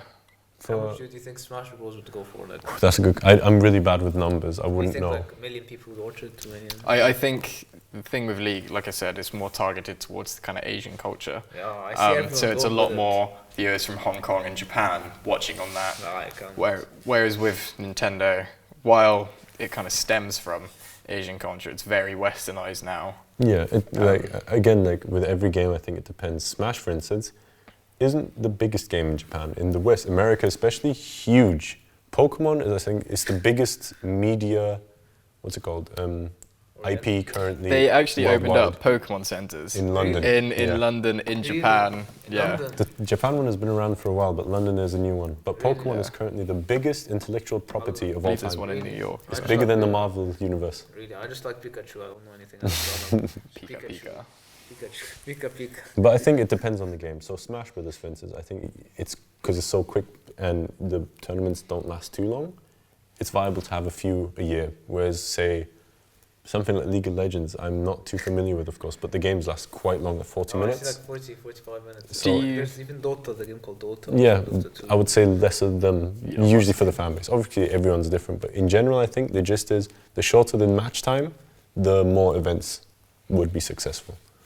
So in terms of going on to Smash Brothers again then, do you think regular events would be something to keep or maintain engagement or even grow an engagement, or is it the fewer the better? I think Nintendo has always operated on fewer the better, and I think the fan base strives I think at that's that. reflected in the amount of releases Exactly. they provide as well. Smash Brothers comes out usually once per console generation, so you're looking at once every 6 to 7 years. And I think that's just something that Nintendo builds up a lot of hype, and tournaments would have the same feel where, oh my god, there's a new Smash Brothers tournament, rather than, oh, there's the next one around the corner, I'll watch it then, you know? Yeah. It's like, I can't miss this, you get fear of missing out, FOMO, you know? Yeah. It's well promoted online. Like, could you know about like if there's a competition like soon or something, or living down here in Cornwall maybe like? I think it's the type of thing you have to look out for, because it's no use advertising something so intensive to a market that has no interest in it. Like, unlike a game, which you can be like, oh, that looks interesting, I might look into that. If you're like, come and watch the new Smash Brothers tournament, you'd be like, got better things to do. I don't play Smash, you know? It always depends on who you are, I think. Yeah. I found it interesting. I was reading the article the other day, and I found like 2 universities like all over, like in the UK. One, I can't remember the name really in the UK, but in the US as well. They started doing courses for esports. Like they provided courses so you can apply with certain grades to get an esports degree. Like now you have an EA. What does an esports degree certify? Does it cover like production of these kind of esports? They didn't really promotion? talk much about it. It was just brand new, so they just talk about like how it's just you do this high intensive esports game. I haven't really looked into it, but it's like it sounds really interesting because for me, when you look at the evolution as well, like you were just there and now you're becoming at a university level where universities are promoting you and sponsoring you and giving you a loan to do such things, and they're getting like 1,000 students studying such things. It just amazes me. You can say it's like a global phenomenon. I think they have Harry Potter courses as well, don't they? Like, there's the weirdest courses for universities, I think. Yeah, you have like weird like course. Yeah, there's one on Miley Cyrus, I think, as well. Really? Yeah. There's You learn so much. There's an institution in America which teaches Lord of the Rings lore as kind of like a That's quite interesting. certificate that you can get saying I've studied this. Really? Yeah. But going back onto the competitions and tournaments and how regular they have them, do you think as well, when game companies are releasing their games, do you think the influence is more from, do you think an independent studio will want to go for a release of a game that could be an esport, or do you think it's more of a publisher sort of push? Because if you take the big companies, Blizzard, for example, they get published by Blizzard Activision, and obviously with that they produce Overwatch. So you're saying if the game's intent from the start is to be an esport, is it viable without a publisher? I think it definitely is. It's just monetary funds for marketing mainly. I think that's the biggest issue, and to keep players engaged with constant updates and patches. Like Fortnite or something. Fortnite is Epic Games. They're quite big anyway. Yeah. They basically publish themselves. Well, Yeah. they do. No, See, that's what I mean. Just the guy who did the game. I didn't really know. It's I thought it was just massive. No. It's a big studio. Because like it was just like the Same- game which you never heard of, and then one day it just It'd be came nice. It's but the same no, people who I'm made afraid not. Gears out. of No, 'cause like War. marketing, I didn't see any marketing for it beforehand. I just saw people there's- playing it a lot. There is a lot of marketing for it. It's just Now, now of course, but like, it started with PUBG, oh, Player PUBG, Unknown's yeah, Battlegrounds, and that kind of I believe anyway started with, like stimulated that. the Battle Royale theme came into spotlight with it, Yeah, that and became Fortnite the kind of hype. took over. It became the hype of the moment. I remember all my friends were playing it. I was just the odd one out. I didn't play it. Like, no, run away, man, run away. Don't be part of our group now. You know. In terms of competing games as well, obviously these two giant battle royales, they're kind of the big two. If you actually look at the accounts that are made public, you can see that PUBG isn't actually too far behind in terms of Really? operating revenue Really? I would have thought they're quite far behind at this compared to Fortnite. It's mainly because with Fortnite it's all about plugging skins. Yeah. In PUBG you have that as well as buying the game, point. because it's a 20 to PUBG 25 pound game. Really? Oh, so Yeah. it's not for free. No, but they still, in terms of audience, while they don't have as grand an audience as what Epic Games have kind of mustered together, they have more sales in PUBG in terms of the items you can get in game as well, which is why even with less of a consumer base, the profits are pretty similar in that regard. So as well, do you think there could be a third installment to compete with these already established giants? I think so. I think so. I think that's always It's- possible. There's always room for innovation. I think there's always room for something to open up. How do you think they'd have to go about it? Because obviously Fortnite's target market is, as Whether we it said, be- 16 to 20-year-olds. I find. With PUBG, it's more 18 to 28-year-olds. I mean, if you look at, say, Apex Legends, another battle royale Like the game, EA games, It's very true. it's more along the lines of, I think it's so hard to predict what will be popular and what isn't. Because if you look at, I'm sure, if you look at Star Wars Battle Royale. if you Just look the at trends, all, like things that just happen and then they're hyped and then they If go you down look- and then up and down. all battle royale games out right now, the three that come to mind for me are PUBG, Fortnite, and what did I just say, Apex Legends. I'm pretty sure so many independent studios have created like hundreds of other ones. Well, they're not like well marketed or something. Even if they are, it's more the fact of you never know what will gain traction in the gaming world. It's so vivid and weird. Death Stranding. Yeah, There's a lot of R&D. so split. There's a lot of R&D in the industries. Whether which company they hold and they see a lot of things Because the thing is with change. any media, there is no better, is there? Like everyone has a gaming guilty pleasure, for instance. Of course. People argue, like you could say Farmville, for instance, little Facebook game, right? Yeah, Farmville. Yeah. Isn't the best, most fleshed out game. If you enjoy it, you enjoy it. You know, Yeah. like, I think it Some always people depends. Like to, it's their place to play, or they like it. I think it always depends on what the current traction is. Like human psychology alone is so deep, and when it comes to media and entertainment, when we're free of the lashes of say, this is what my living depends on, my family depends on me for work, for instance. People are free to do what they want, and I think they will, and that's why you see these crazy trends pop up out of nowhere. And then they started being part of your normal life. Like people started playing Fortnite for a life. Now they start. It's their thing. Like even Ninja, this celebrity that plays Fortnite, a Fortnite celebrity. You see him making this place for people to start playing. And now you see people on Twitch playing it, and you see everyone playing it, and it starts being part of your life. Making an hour or 2 hours for playing this game it became just like as if you're going to the gym. Now people just go there and play Fortnite or play Apex Legends or play this. I think unlike the gym though, the gym is more of a commitment. Gaming is more of like escapism. You just want to have some fun. You're done with your day. The gym is more of like work to get gains. Yeah. Not for everyone, of course. Some people really love going to the gym. The Yeah. general gist is you get something out of the effort. Out of the gym. It's interesting as well now because if you look into certain game shops, they will have set up in the back of the shop a little area, a room sort of thing, where you can competitively game. You have to subscribe to them, pay a monthly fee, but you go in there and you can play Dota or League or CSGO, Apex, competitively with the other people in the room. And it's sort of almost a method to get into esports. I mean, how... Drug almost. Yeah, a gateway. I mean, how do you think people get into it? Is it only streamers that get scouted, that get into this? Is it people applying to be part of a team? Or do you think it's... Do you mean how you get into the game itself? How you get into Esports itself. esport? Like getting into a competition. How do you go from casual to an esport, digital I think you athlete? should start streaming yourself. I think there's plenty of ways. Either streaming, or if you win a lot of tournaments, or if you're just a funny guy, and even if you're bad, You have to maybe put with yourself time you out become there. better. Do you think it's limited to streamers though? No, that I don't think so. Anyone, like, we can all go into a competition tomorrow, but like it's... I'd bring it back to Zero from Smash Brothers. He hasn't streamed anything as far as I know. It's more his skill that became apparent. And funnily enough, one of the only Nintendo hosted tournaments, the Nintendo World Championships 2016? I'm not too sure on the date. No, it's fine, man. But Chill. he won it, and he instantly came to Spotlight, and then he started streaming, and then he was scouted, and it just kind of evolves like that. I think there's a lot of pathways to go into it. There's different journeys. We all have our different ways to get somewhere.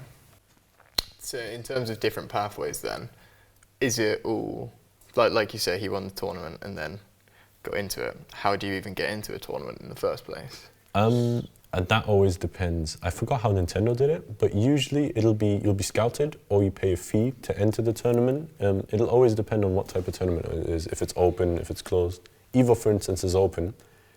I believe you pay, I don't remember, a certain amount of dollars to enter, Like and you're free. $50, $100. I don't remember, to be honest. It's not too much. How long do they last? The Is it games, an all-day The tournament, event, like, is it the like- tournament? 1 day, 1 week, 1 month. it'll depend on the amount of entrants. So if it's a lot of entrants, they'll have it split throughout 3 days. If it's not too many, they'll have just 1 day dedicated to it, And for would they instance. like say before like we want 1,000 entries or like 2,000 entries? Or No, just, like, if it was even just 3 people showing up, then they'd probably cancel the event. But they say they still did host it. Like, come on, if Nintendo does an event, there's gonna be more than 1,000 people. Nintendo did it closed though, so it wasn't open to everyone. They So they handpicked selected, people. like an on-door selection, they choose like who they want in. But they didn't just go for influencers, they chose people just that showed commitment. I think you could apply almost in So a like way. you give your CV and like. No, not your So, CV. like, I'm like, hello, my name is George. I did this and this and this. I think it was more like win your chance. I could be wrong, but I think it was along the lines of win your chance to be part of the Nintendo World Championships. which is quite almost like wholesome, if you will. It's like good for company image as well. It's quite interesting where the revenue then comes from, because as I said earlier, you have the direct investment from companies as well as the money it raises on its own. But what were you going to say? No, it's fine. You can continue. I was just going to say that. I thought you were going to add something. No, let's say continue. But in terms of where the revenue streams come from for esports, a lot of it as well comes from the branding of the teams. Yes. In wearing that kind of FaZe apparel. FaZe is like the only team I really know, to be honest. But yeah, TSM as well. TSM. Yeah. What does TSM stand? Team Solo Mid, I think. Team Solomon? Solo Mid. It's like a position in Team Solomon. MOBAs. Team Solomon Grundy. This is a really fancy DJ. He's like a techno DJ. He's called Solomon. So I thought that. No. But like I said, from that 906 million that it generated last year in America alone, 95 million of that was just from team merchandise. Do you think that can work in the UK? Yes. Absolutely. I think this could almost be brought in. It already is can working. Help the economy, like can it boost like something? Definitely. If you look at Death Stranding, tourists or getting tourists. I mean, that's a bit far-fetched, I think, because it's a private entertainment, isn't it? But like rich people. As far as or like international students for unis, like imagine if you have. No, I don't think they'd go that far. I think it would almost be frowned upon if a uni was like in a movie or / game, and they're like, hey, by the way, come to a uni. Like, I think that'd be frowned upon. Not like at a uni, but I mean like an event in London. I mean like, you have all these, like London, you have all these universities around, so I'd assume that many students who study at these universities, you have universities who have 50,000 students who might be interested in going to such tournaments. Like, if you base it in London or like in Exeter or Manchester or in the big cities. I'm not quite sure I know what you mean. Like I'm saying, like if you do this tournament in London, you're gonna have students who really like there's a lot of people from China, Japan, people from. Do you think people would come from over the world to London to see a tournament? People do for America. I see a lot of people, like we had the Red Hot Chili Peppers come to Egypt. We had people coming from Canada, Spain, Mexico, Japan. I think they would, yeah. So people, if you're committed and you're interested, everyone has it. Certain people will pay.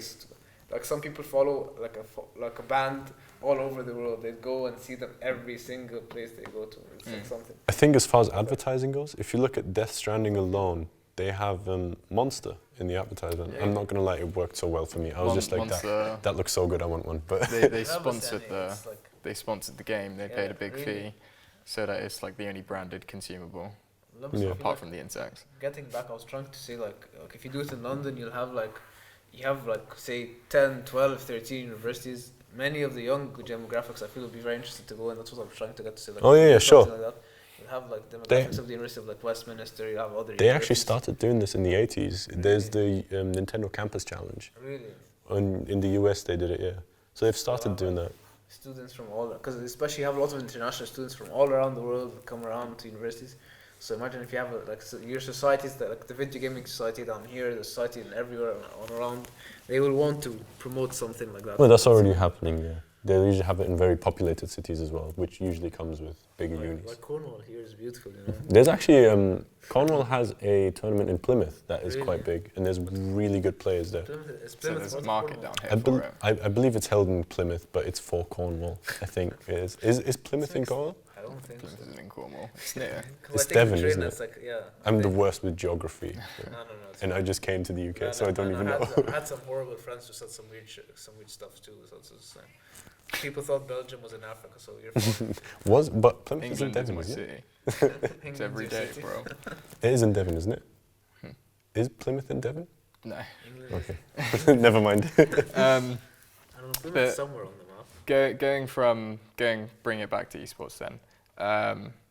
Like I said, so 100 million of that, or 95 million of that, 906, was just merchandise alone, clothing, the brands. In terms of setting that up, if you were to go from being pure play and only selling it online to at tournaments, do you think that could work in retail? Whether or not other shops, say like Primark or H&M, adopted that kind of fashion into their shops. So like merchandise basically for games. Yeah, retail merchandising it. It's already happening as far as I know. I mean, you see the one-up mushroom and stuff everywhere. Very true. and you see when it comes to Fortnite, I think you see a lot of kids Yeah. You wearing. see a lot of the pop figures as well. No, and you see a Yeah. lot of Mario Brothers, and you see all this other stuff. It's, You see What a lot about of for the merch. teams? The teams, I currently no. One day maybe. Currently, there might be, but I don't think it'd be too successful because everyone recognizes the characters. That's what the whole tournament is about. Yeah. Whereas the teams is another subcategory of that, which is still huge, but I don't think it's big enough to be in pop culture. You know. maybe in the universities or something, or like In university, not you like think? societies or something, or like you know, see some students here wearing like in the SU or TSM something. branded hoodies. Something like I mean, they sell merch, of course, but it's more like online store rather than Yeah, so I don't retail think there'll be play physical base. stores are selling because you know. It's not that big yet, I think, but it's on the way. Do you think it's definitely. coming Yeah. soon to the UK? It's coming. Well, the UK is quite big when it comes to gaming, all round, whether it's Really? esports or not. Yeah, Do you think Smash Bros is something huge here? yeah, it's sold incredibly well all over the world, UK included. Do you think it's better than Asia? Mario.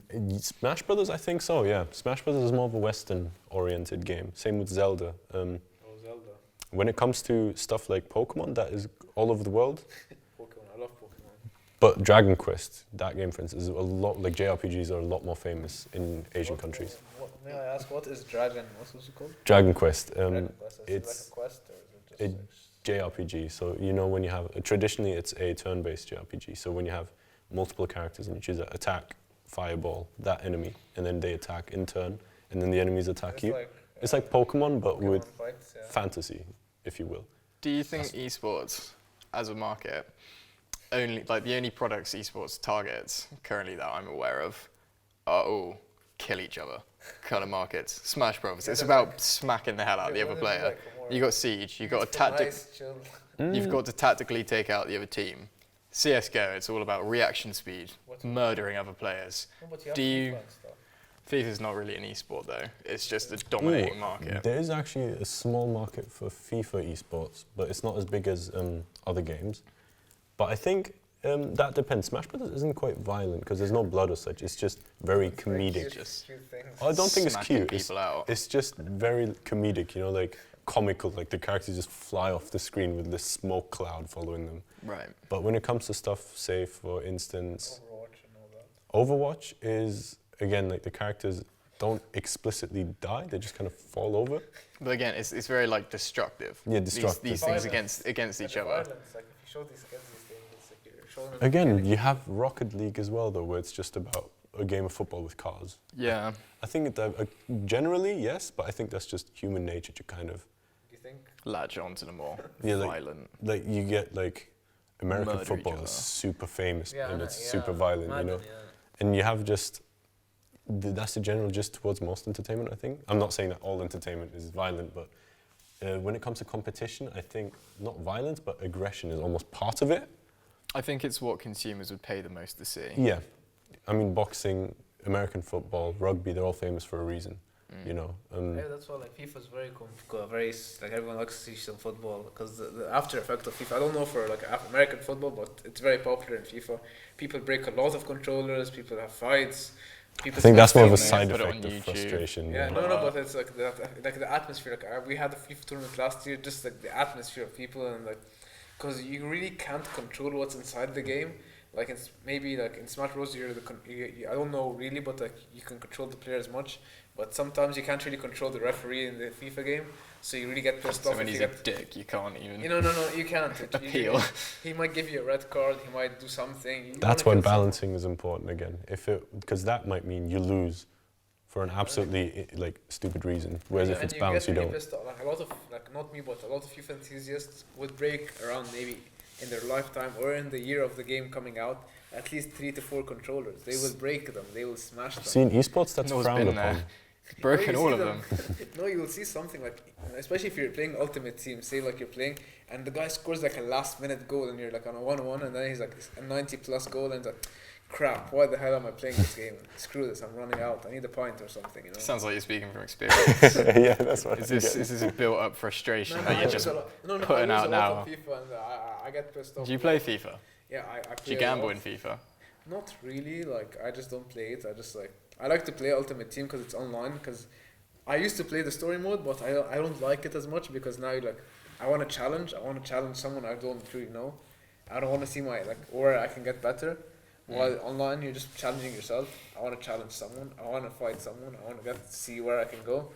But so online is You want to prove you're better than someone else. no, and the problem is the internet. Like the internet, if you're in it, like in Egypt, we have the worst internet. So if you play like any online game, the LAN is terrible. No, you play story mode. Don't even think about playing online. Never. See, from what I've seen on FIFA Story Mode, I personally don't play FIFA, but I have a friend that loves it. And Despise it. just seeing it, Repulsed by FIFA. it was You like either like it or you don't like it. it seemed I like wanna the put myself to generic. sleep when I watch it. It was like the generic. I want to play ball, Yeah. because it's just. Yeah, you want to play FIFA. And he's like, "Are you accepted to Tottenham?" Yes, as if the game's like, "No, actually, no, never mind. Story mode is over." You know, like, Yeah. and they played this emotional like piano music in the background. They said, "Oh, he got Alex Ryder got accepted," and it's good for him. I Yeah. know, and you like play like say I play with RJ and then like he wins me this game, so I challenge him for the next game, and we keep challenging each other, and it becomes like this thing. Even my friends back home, we play hours and hours and hours of this game. Yeah, that's So competition. That's why people love it. We Yeah. just keep You're playing challenging to win. ourselves because things change. Like you don't know, like last minute things can happen. I don't As know. far as breaking controllers goes, in the Smash Brothers community, that's really frowned upon. Like, you'll instantly be looked down upon if someone like smashes it or doesn't shake hands after a match. Ooh, you'll be in a compilation It's just instantly. parts Yeah, of that's the same thing in FIFA sportsmanship, as well, though, but isn't it? Yeah, There's like so when many- someone gets upset. It's in most sports as well. Like take boxing as well, or Yeah, of MMA. course, like, you control your anger, but sometimes when you're playing story mode or like even in the Wii you used to play. I don't know if you guys played Esports before, but like Of course, yeah. there was this meme you're watching, and then there's this, you're playing boxing, and there's this bald guy you play. He's infamous. Matt, that's his name. You always lose to him, no matter what you do. Smack the shit out He of Matt. smashes you out. I don't know, you might. Mate, you never win. Like you can't. Like it is the code. If the code is made that you rigged. lose, no matter what you do, the code is written in the game that you lose to this guy. No, you can win against him. It's not. No, but All you it's gotta like, do is punch him a few times. like that. But no, like you know, like it's not that easy. But like in FIFA as well, like the referee sometimes is just like he's just retarded. There's some things just like, please get out of the room, please. No. How is this a penalty? How is this a foul? Like sometimes like Alex, I'm playing you. You shoot a ball, you score. I shoot 20 balls, they don't even go in. I'm like, why? What's happening? What happened to this? Even like if I Get shoot. good. No, I'm. The it's Dark like, Souls motto. It's like your goalkeeper is like a brick wall. I'm like, why the hell is he hitting a brick wall? Why doesn't the ball go inside the damn goalie? I'm like, it just pisses you off, and you know. Maybe you should start filming your reactions and do what KSI did back in the day. Those were but it was just that even what I liked about FIFA. I'm not a FIFA guy as much, but like what I liked about it is that it was part of my childhood, so that's why it went up. So you started playing like we played FIFA 6, FIFA 7, FIFA 8, FIFA 9, until Then FIFA. they The same started game throughout. microtransactions. And then they added microtransactions, which really isn't really useful when you're a student at uni because like No, weird like. like it just doesn't really affect you as much, and it's really bad because you start paying, and because you lose and you pay, you lose, you pay. What year did the first FIFA come out? Don't know, maybe they had like. It was before 2000. Oh my When god. I think they had FIFA They've done over 97. I remember 20 there of was a them. 97 FIFA, and I Yeah. remember like it was FIFA 97. Graphics have marginally But that was improved. like at that time, like FIFA wasn't the best thing to play. Like you had to play Pro Evolution, which is the PES. Pro Evolution Oh, Soccer. that was like the B-Tech FIFA That in was, Turkey. that was the best FIFA at that time. That was like what EA just destroyed in Egypt. You it. play, like, Yeah. no, like Egypt, you had this winning 11 play where you play this thing called winning 11, and you'd have like half your player like missing or something's wrong in the game, and it was just amazing because it was like the Egyptian version of FIFA. Egyptian. It was just hilarious. Or I thought it might It's be an fair as on the international. pitch. No, it might be an international thing. I don't really remember, to be honest. But like, Pro Evolution was a certain thing until like things. no, PES was amazing. Playing right next to this. Now FIFA, they did this thing where you played FIFA Street, where there's no fouls, no nothing. You just smack the guy off and you just do whatever you like. That was the fun thing about FIFA. Of course, they did like a subsidiary of FIFA, which was FIFA Street, where Yeah. you could like run up the walls Exactly. and No. That's what. smash the ball that's- into the goal. That's And what they included this year. That's why a lot of people were really happy. They put it FIFA Street into FIFA. Right. Before they used to make two different games. So, it was so just- instead of evolving the game, they're just putting more Hold on, games into it. EA has 2 FIFAs in one? yeah. That is a very unexpected thing to do, considering they launch the same game every year. That This is is what I very mean. Something unexpected. different. Like FIFA, I'll be Probably serious with running you. out of things to add I'll to be it. serious with you. Like, So they're just putting no another offense to game FIFA in. team or anyone around FIFA, Buy but one, like get one free. no, like FIFA's like I don't see anything life changing in FIFA all the years. it's the same damn game. I think that's what people want, though. But that's what people like. It's only like playing Ultimate Team and just challenging people. It's simple. You could argue the same about Call of Duty. They just put it in a different setting. Like even this year, Call of Duty is returning back to the nostalgia of Modern Warfare, back to the old game. So people are like, yeah, we remember this. We want to go back to this. It's just like it's quite funny with Call of Duty. I actually prefer what everyone hates. I love the spaced, high-tech jumping all over the place, like Infinite Warfare. Jon Snow is the main enemy. I didn't like Black Ops. I like playing zombies. I love Black Ops 4, Black Ops 3. But I used to play zombies, man. I love zombies. Everyone loves zombies. That was. It's just part of the game. For some people, that's why they buy the games. Yeah. To be honest, they could release zombies as a standalone game, and it would probably sell more than the other branch of COD. It's the best part, like just like, it's fun. I leave my friend dying there, and it's fine. I keep laughing, But I was think a lovely friend. as far as the story mode goes, what is your guys' opinion on that? Because I think, for me, I've never cared about the story mode in Call of Duty. I never cared about the story mode. That's what I was thinking earlier. Like, do you like a long time ago? I would care about the story mode. Like, I would genuinely, even before, like in the PS3, the PS2, because some games were based on movies. So I watched the Simpsons movie, so they had the Simpsons game. So I didn't really care about the story mode because it's just like as if it was a movie. It's just go along. But now, like, the online part is the most important. Like, for me, the only game I would care about story mode right now is GTA. Really? GTA is beautiful story mode, mate. It's like the best story mode. The 3 characters and the dog, and they're just like... What about Red Dead? I played it and I never finished it.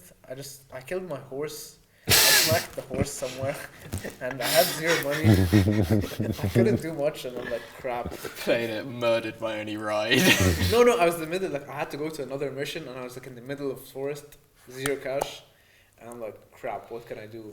And I can't find the horse. I wasn't going to sprint there, like the guy isn't going to sprint to the end of the map. I'm like, crap. So when you lost your vehicle, you just gave up? I just closed the PlayStation. I'm like... Didn't just wait for a passerby to come by? No. There was no passerby. I was in the middle of nowhere.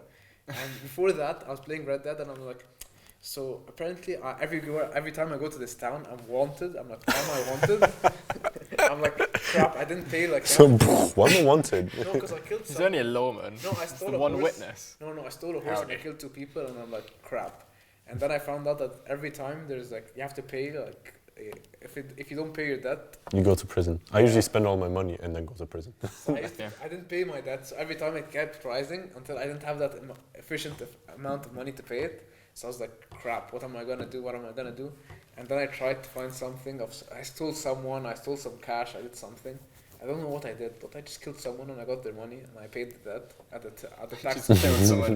Robbed them blind and went to the post office and my bounty got higher. I was like, I'm like, 2 and 2 just didn't work. Where do I pay my bounty? They're like, yeah, go to the post office. I'm like, why should I go to the post office? And they're like, yeah, I just have to go. I'm like, crap. And then I go to the post office. Here's my money. And like, happy guy. I'm like, Gucci. And then I killed another guy when I left, and then there's like bounty up again. See, with Red Dead, I like the game, but like I think it's just a bit too slow. Nice. This one's nicer, huh? Both of them, I think, or most Rockstar games have one problem where they put realism or immersion over gameplay. Like when you walk into camp, I dread it because you go from riding really quick to... Yeah.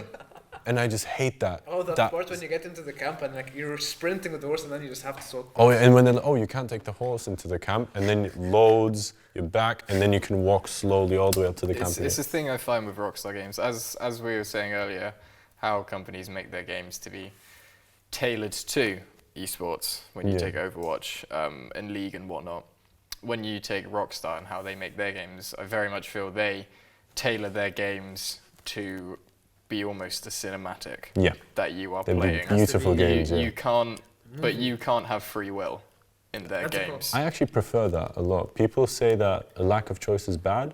I'd argue they're just different. Skyrim, for instance, is full of choices, and I love it for it.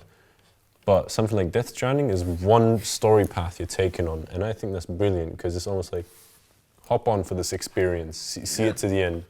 Plus, choice usually means less fleshed out stories. Not all the time, but usually it means you can only do so many paths, and each path will be development costs and development time. So either it's going to take ages in development hell, or it's going to cost way too much for something that could be a lot better on a single path.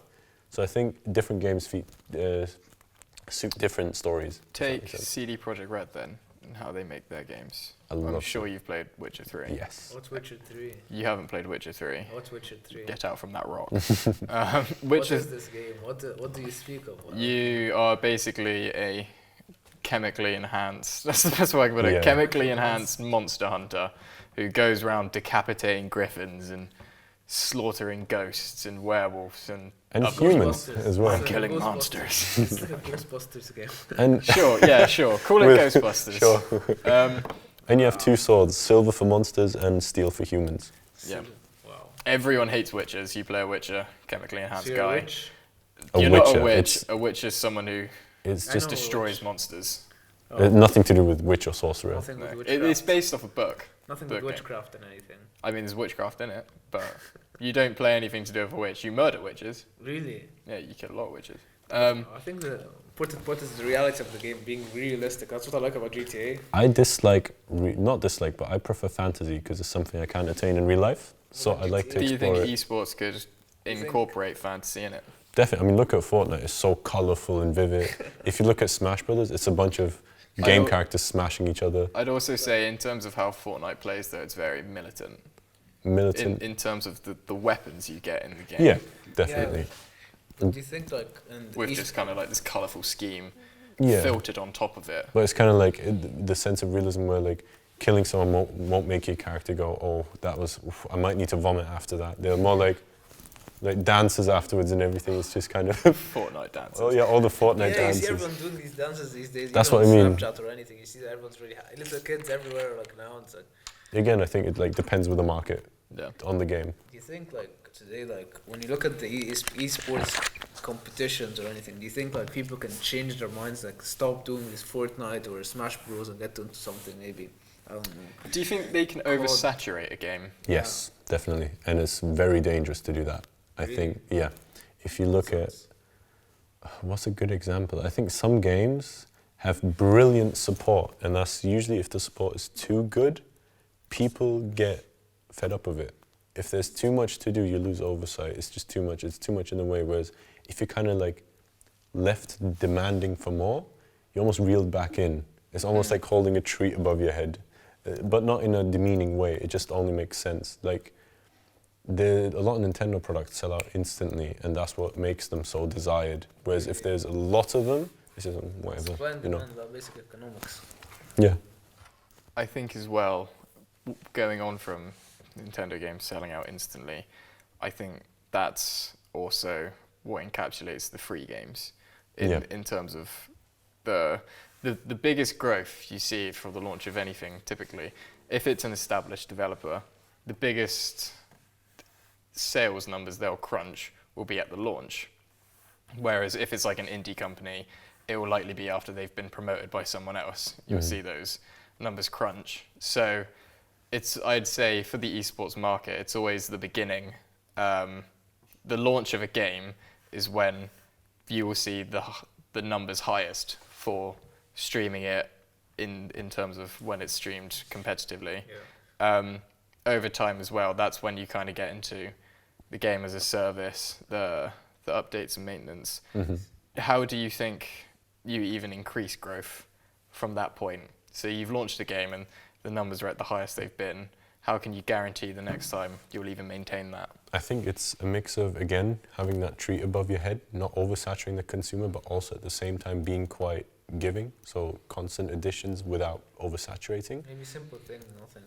I mean, if you look at, say, World of Warcraft, I'm not the biggest fan of it, but there's so many expansions to it, and now people want the original again. It's oversaturated. It's too much. Like, And then they released Classic WoW. It Exactly. destroyed records. Really did. that's how you do it. I And think. all they basically did was take the Original game. take the original game, re-release it. So stripping down what they have now, Going back to the pre-patches, original.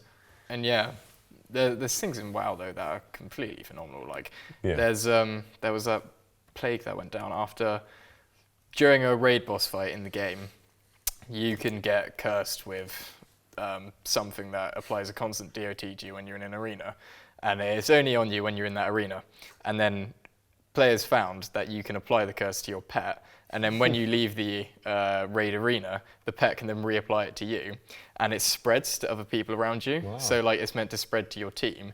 And so people were going into cities filled with thousands of players and spreading this curse and just murdering all the new players coming in. Jeez. And it developed as like an epidemic in the game, and it's a studied thing now in real life. It's in terms of epidermatology courses, they look at it because it's to do with blood and the skin. That was how the disease kind of fathomed and how it spreads.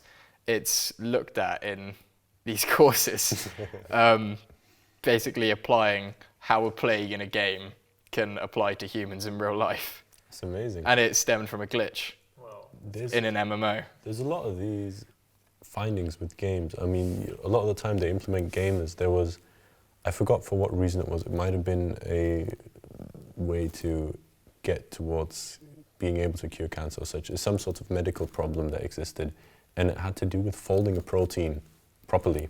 Scientists were struggling with it. It was a huge, very complex protein. And what they did is released it as an online game. It was like a web browser game, freely available, HTML, and it was games that solved it. And they folded it as far as it could go because it was just a challenge for them. They're like, oh, can you figure out how to do this? I don't Problem even. solving, isn't it? Yeah, I don't even think there was a price for it. It was just you did it. That's I it. think, guys, like there might be like a revolutionary game coming out soon, like what happened with Fortnite or Smash Bros. Oh, they something come all like the time, I think. You Yeah. think- You can't predict it, I don't You think. think so? لا بس يعني yeah, they come along, but like They- Fortnite at that time it was like Fortnite. What do you think there'll be something? That Oh, I big? mean, you had at the time you had Call of Duty. You can aim down. You had Smash Brothers. Such a big amalgamation. You have Avengers. like, You know. I mean, do you think like can a startup, like if we three make up a company, do you think we can just make up a game that can't compete with such games? With a lot Yes. of money. I think even without, Probably. there's Even without like an indie game called Undertale that is absolutely Yeah. blown up. It's sold 2 million times within the first year, I think, and it's unspoken of for an indie game. It's like, huge. Obviously, like there's a game. It's not about e-gaming or anything. There's this a game I catch up when I was in high school called Flappy Bird. I remember this game. Of course, Still got everyone this knows game. Flappy Bird. It was like Got one it of the was rare it was like when phones. you go, no, people all broke their phones. It was just like a crazy. It was very simple, but you just download it and you just keep playing. The with it. developer got death threats. Yeah. Yeah, no, that That's was why like, he took it off the store originally. They, No, and they if you had threatened that to game murder after it his was offered, family. it was like you're an amazing person. Like wow, you still have the game, and a lot of people amended the game and did other versions of different types that look the same to the game. But with that, I assume that it was very simple. I don't expect you having a lot of money just making a bird that keeps flying and hitting into it. Just like with Undertale, it's just 2 or 3 people work on it. They had a big Kickstarter Yeah. for it. No Man's Sky. No Man's Sky. 14 people See, worked Yeah. on that simple game. things. I don't know. Stardew Maybe Valley is another great game that was done by one person alone. one person, And I think that's really impressive because it's a giant game.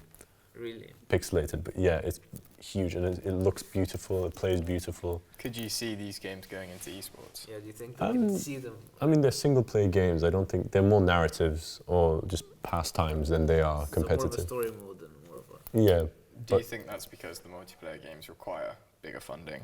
No, there's multiplayer games in indie games like Star Wars, I think it's called, where you have to stab each other's hearts as narwhals. But I think, That's not what. yeah, it's That a sounds sick. interesting game. I'd get on that. It's like, it looks almost like it's like that typical 80s font, but it's very, I don't know, it's very colorful, like silly almost, but Well, stabbing hearts is narwhals. yeah, it's just I like can cartoon kind of click heart. on with that. Like, it's not violent, it's just like a cartoon Not heart. violent. Just smashing people's hearts out, man. And Not violent. I mean, it's not like the narwhal, like, oh, and the heart is stuck to the horn, no, it's just kind of like explode as soon as it touches your heart. But Just like a point edge. And you just I smack think, it out. again, with the balancing and everything, it'd just be unviable for the company to keep any engaging game that is really fun to watch up without monetary funds, you know. I'm sure it's possible, might see it, might have already happened, but currently I don't think that that's too viable. Do you not think anything we can make like a new revolutionary game that can stay The at thing the is, same level as Fortnite? what makes a revolutionary game? You know? Innovation.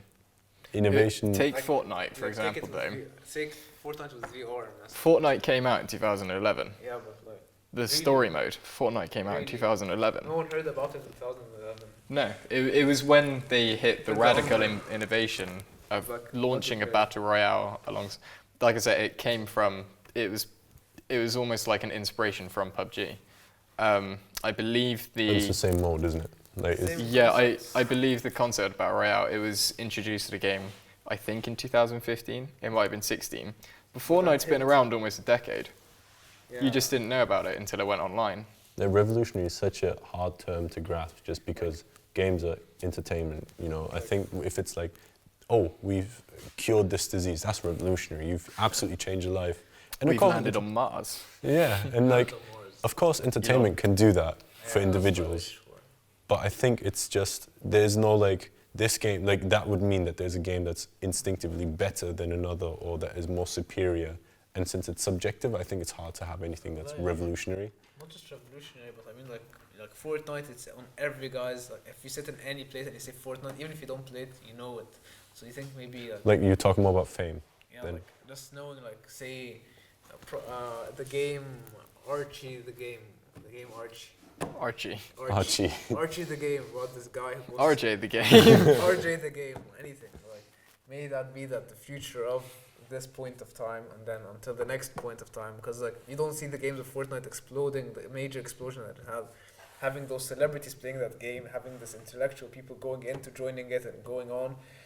I think you how many have to have the base of an interesting game though, because like people aren't that simple-minded. I think where you could pay Snoop Dogg to play your horrible game, and people are like, I want to play that as well. You know, I think they just want. I mean, they had Drake go on for Fortnite. Really? With Ninja. Ninja partnered with Drake for an episode, not an episode of Fortnite, For a few session matches, I think. of Fortnite. But And See, having that idea, like, it was the you most think- viewed stream I mean, that's ever just amazing, isn't on it? Twitch. see how simple thing is. But that's you have the basis of a great game, a great streamer, and then a great artist. Like imagine getting Trump to stream with you in Fortnite. You on skyrocket. Smash Bros or anything. Get Boris on. just have those Oh, people. like Zac Efron, Ariana Grande, they all enjoy Smash Bros. And Really? Nintendo games. Yeah, but Zayn Malik plays For Honor.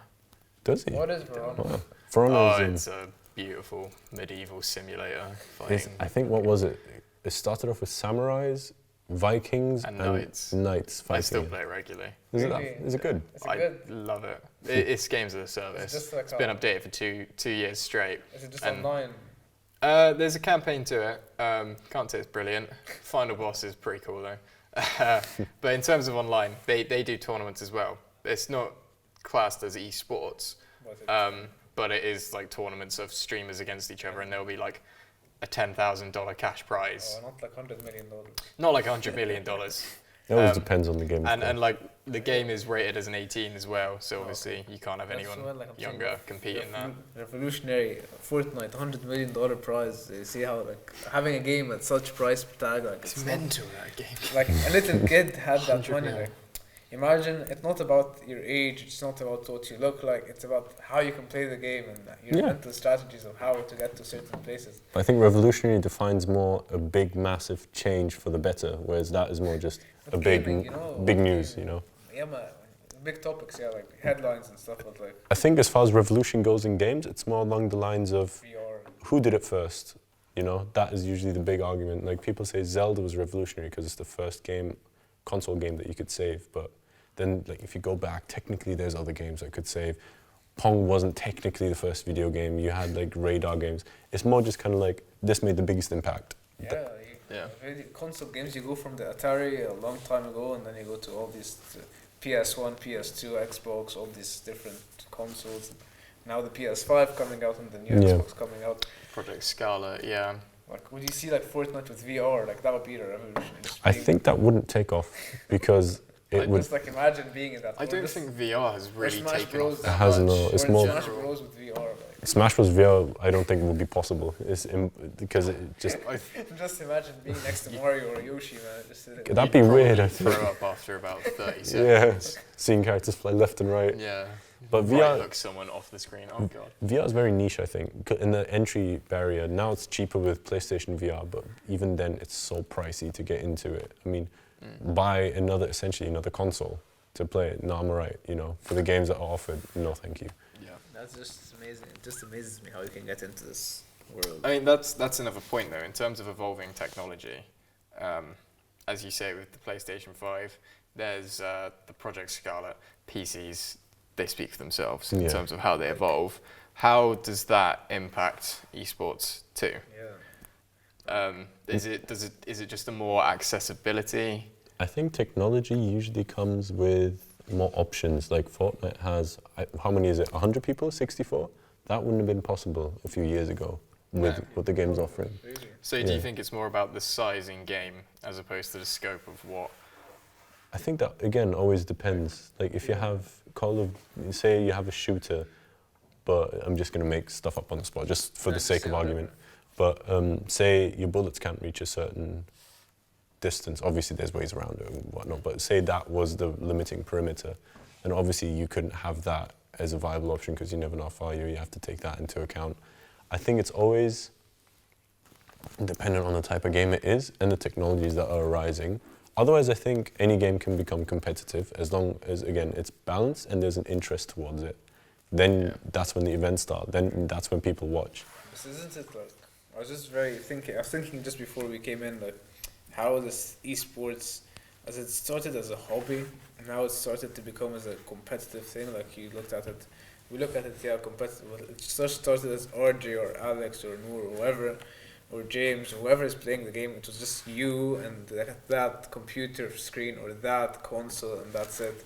And then we look at it now as that, oh no, I don't want it just to be a hobby. I want it to get into this world of being, and I want money, I want fame, I want to be this guy who's known for whatever, the best player in the world of this. I think you can argue that for any art. Like, the first guy that did pottery, I'm sure, just did it for the hell of it, and then he's like, oh, you know what, it sells, you know.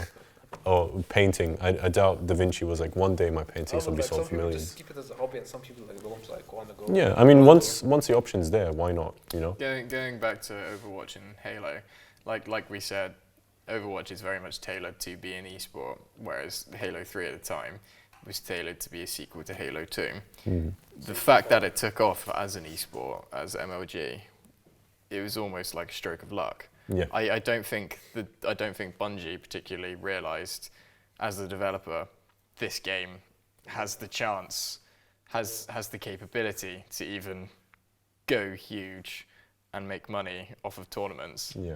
It probably was realised when they realised players would just have like kind of mini tournaments on their own via like LAN parties, and then it kind of got more publicised, etc. Then bigger scales, you start getting investments involved, sponsorships for players. That's why I'd kind of say it's one of the originators of esports. Definitely, yeah. But in terms of that now, you can see how that's evolved over time in games specifically being made to be invested in for esport. Do you think we could see that old style, the Halo 3 style, coming back, where it's like an unrealised? I think now more than ever, actually, where if someone enjoys it, and even if it's unbalanced at first, I know gone about it because it makes a game competitively viable. Say, I don't know, a new game comes out, a fighting game, and it's really fun, people enjoy it. It has some unique twist to it that people enjoy. And people start doing tournaments amongst themselves. And the game developers, with the rise of the internet, might be like, oh, hold on, wait, people are complaining about this, we'll amend this. And oh, now there's an opportunity for people to play it more competitively, and people will do once they can. And then, oh, keep patching it, keep changing it, and then eventually it might rise up to become Whose idea do you think it would be first? Do you think it would be the developer saying, let's make this game into an esport? Or do you think it would be a company approaching them and saying, we want this, we want to sponsor this, and for you to make it bigger? Definitely the fans, I think. You think it would be the fans? Unless the game is made to be an esport and they want to push it with an instant tournament. Because technically, the day it's released, you could have a tournament, right? But if it's to be naturally done, say the intention wasn't for it to be an esport, usually it'll be the fans, because that then shows the incentive for a match. But obviously that isn't always the case. It's just most of the time. Do you think it's always a case of the fans want the game to be an esport? I wouldn't say so. Some people actually are quite against it. There's this, again, like people get upset for the weirdest reasons. A lot of it's just the mainstreaming of a game in general. Yeah, but some games are like... Same with bands. You say like, one game I make it just for the esports, or like I want to have competitions or stream it, or like I want it to be something there. And some people are like, no, I just want it to be like this whole game itself. Like you don't want to get it to the extra part. Like some games don't really care about branching it out to that extra part of the online area. They don't really care how it works in the online world. They only care about like just how the version, the story of the game is. Yeah. I want people to be happy with the story mode, and then maybe in the next 3 games we'll make the online mode something. Of course, there's, I mean, Again, potential. goes back to Halo. Halo 1, 2, and then 3 was the esport. Yeah, like even today, like it was revolutionary for me. Like PS5 is gonna make you allowing you to play all the PS games beforehand, like in PS1, PS2, Mind you, PS3. it's not out yet. It's not confirmed yet if that's the But case. like, that's what they're trying to get to. Like they want you to play. Oh no, it's possible, but imagine playing like all the games and it was just like. Again, that's oversaturation. I think people wouldn't be happy with it. Like, people want new products, and You know, while there of are, course I would, but I think it's more the case of sometimes people don't know what they want, and if you allow the access to certain games every generation, there's no, oh my god, I can play that again. It's just, of course, I can play it with the next one, I can play it with the 3 ones before. Oh, my PS4 broke, I'll play it with my PS1. But then, going on to people want new products, do you think, because Xbox do the same thing, they allow backwards compatible on certain Xbox One games, do you think people are going to go back to, say, the old Medal of Honors, and there will be a surging player base on those? That happens quite a lot. I don't know, I think there's always the sense of, like, I still today, I would love to play Medal of Honor anytime. Like, still having that. I go to me and my friends used to go to the local internet cafe and we'd go play, like, hours. That was our dream. We'd go and pay like Medal of Honor in an internet cafe. Yeah, no, we'd pay like £3 and we'd go in. No, and we'd close our screens and we'd be sitting around and be like, no, don't look at my screen. And I'd be like, and the ones, I don't know if you guys had this in murdering Nazis in a cafe. Like, no, we had George Bush in the game. We had like, I don't know. That's definitely a mod then. I doubt they'd be like, yeah, let's put Bush in there. We had like a really tall especially guy, in 1942. We had like weird things in the game. It was just amazing, and we just kept playing and kept branching out to the same set of games. And I think there'll always still be that consumer base for that type of game because it never gets old. That's what I mean with games evolve technology-wise, but the markets always shift depending on the type of genre. Do you think consumers would want to go back to the original, or would they want a remake? I feel like there's a split audience. Sometimes they go, don't change it, keep it the same, and sometimes they go, we want the same. Sometimes you don't know until you see it, but like you say, me, you, and RJ say like today, oh, let's change COD today, let's do this. But then they change it and it's not really what we thought of it because what they think is different to what we think, and maybe what our elements of thinking is totally different to their creative team. They're like, no, we want it this way, and that's like, we can't go back. But the thing is, I doubt if Activision was going to publish a new Call of Duty, they would be like, no, we want it this way. Forget what the customer says. I think especially Activision would be a lot more catered towards what the customer wants. I mean, take Kingdom Hearts though, for example. When it came out originally, hugely popular. Everyone went and played it essentially. If you had a PS2, you had Kingdom Hearts. Then they re-released it, just with the 4K package. Hugely popular again. Do you think they could have just... Do you think the original could have got that popular again in this day and age? Or do you think it only Kingdom Hearts would have got that popular again just because it got re-released? To be honest, I've never played Kingdom Hearts, but I know the fan base loves the game. It depends per game, I think. Stuff like certain games, like role-based games, like Final Fantasy, I don't think that would be a problem because the gameplay is essentially the same, but you just see so many clips of Oblivion, The Elder Scrolls 4, just being absolutely mocked because the game was great at the time, but it's just not aged well at all. It does not compete at all now. So an HD Oblivion would just be, I'd buy it instantly, but for the wrong reason. For the wrong reason. The intention would be to appeal to the fans. No, people would tear it apart. No, people might want it for nostalgia of like thinking, oh... I mean, they re-released Elder Scrolls about 7 times. Zelda? Yeah. Zelda gets re-released, but it gets remastered most of the time. No, I only own the original game just if it was like... It reminds me of something I really liked at that time, and I don't really care. I wouldn't play it as much. I just like... That reminded me of a good time of my life, of like a childhood or something. Usually they won't change too much. They'll make quality of life improvements, which is... Sometimes it sounds really shit when you start doing it now. Like just like, it was good at that time, but now when you say like, it's of course, but there's split opinions, isn't it? Some people actually enjoy like the limitations of the game because it brings a certain amount of creativity as well. Like with loading zones in Monster Hunter, another more niche game in the West, I think, but there's certain zones where you can travel between, so like to basically save space on RAM, so you can move to a different zone and have a different area. It's part of that seamless loading. Yeah, and now there's just this giant world that you can explore. Well, before with games they used to render it so you'd have 4 areas, for example, and then going from area 1 to 2, you'd hit a loading screen as you cross over.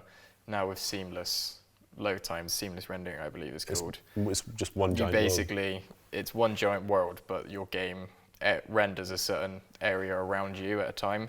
So as you travel, the game's constantly rendering. And then while that so you have no loading screens. Like, while that might be more technologically superior, me and a lot of other people actually prefer the segmented bit because there's something to, okay, I'm being chased by a monster, just go to a different area, stock up, and then go back.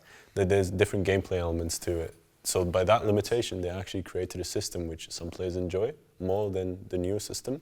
And I think with multiplayer games, that's kind of how it almost birthed. Yeah. In a way, seamless rendering, because you couldn't have load screens in a multiplayer game, going from one map to another. Yeah. Well, going from one area of a map to another. Especially if it's competitive. Co-op, usually okay, that's fine, but... It's you and your friend. But if it's online, God. Yeah. It made people rage. Well, that's crazy that online is just revolutionized the gaming world like a long time. Definitely. You can download your games, you can play with others, you can message Yeah, others bad while you play. internet, it's terrible. Yeah. If you have bad internet, it's game over. I mean, now Let's we be have honest. Google... You can't like, explain to the other guy, you can't like say like, it just takes the fairness out of the game. Like, Yeah. I can't do much. I mean, now you have stuff like Google Stadia and PS Now, Xbox Game Pass, which is a bit different, but you have Netflix, but with games. Really? Yeah. It's absolutely amazing. I mean, Netflix with games, what does that mean? so PS Now, currently, you say you want to play God of War, they just added it. You pay, I think it's £12 a month, something like that. And you can play as many games as you want. They have God of War, Uncharted, Call of Duty and all that. And you just pick the game you want to play. And you play like, do you just pay £12 a month? You need a good internet connection, but they'll play the game on their servers. So imagine, like, hypothetically speaking, a PS4 they have, and it just streams it to your house, to your TV, or to your console, or to your PC. You're the one in control. But now it's just like, well, you don't have to buy the game anymore. No. They offer it to you. It I don't really depends. like that though. I don't like not having ownership of the product I'm Same. using. I wanted mine, so I think I can do it. I feel like renting this bottle of water.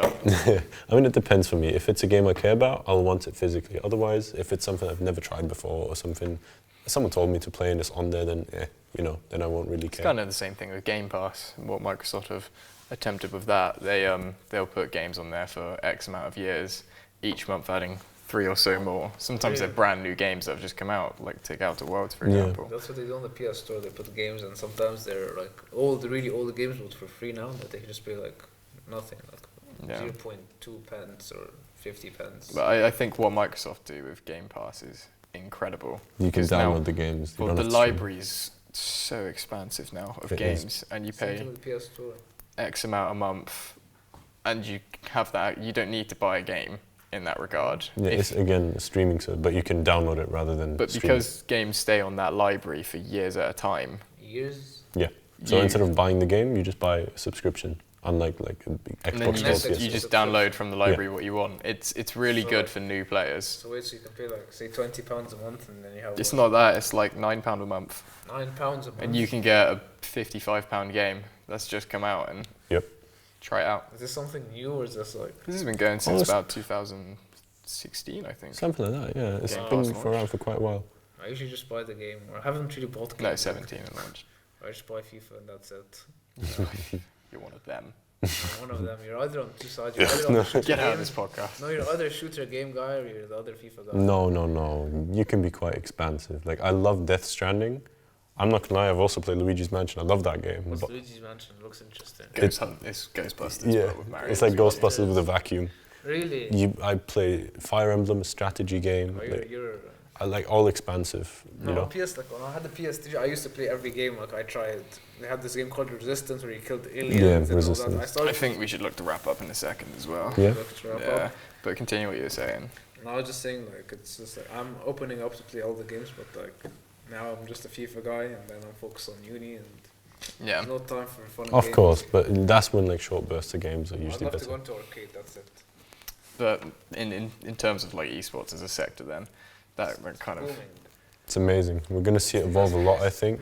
I love it. I think in the next 2 years, it's definitely going to be a different discussion to what we've had now. I just wish I had more time for games currently. That's my one complaint. That's what you get for being a third year. Yeah, a lot of work. As a 16-year-old, you should have realised his potential. You could be at 100 million right now. But no, I think that about does it, to be honest, in terms of everything we covered. Hit every notch on the point. Thanks for having me, guys. It was really nice. Thank you. Enjoyed a You're more lot. than welcome. Thank you for coming on. Thank we you. may see you in the future, may not. see you. The Why not? fine bearded gentleman. This How- guy, we don't. How do you pronounce your full name again? Arjan Kulic. Arjan Kool-Aid. No, you just call him RJ, please. RJ. You can say my name. Anyway, that about does it for the first instalment of PRJX. Thank you all for joining. Thank you so much. Thank you very much. Family, thank you.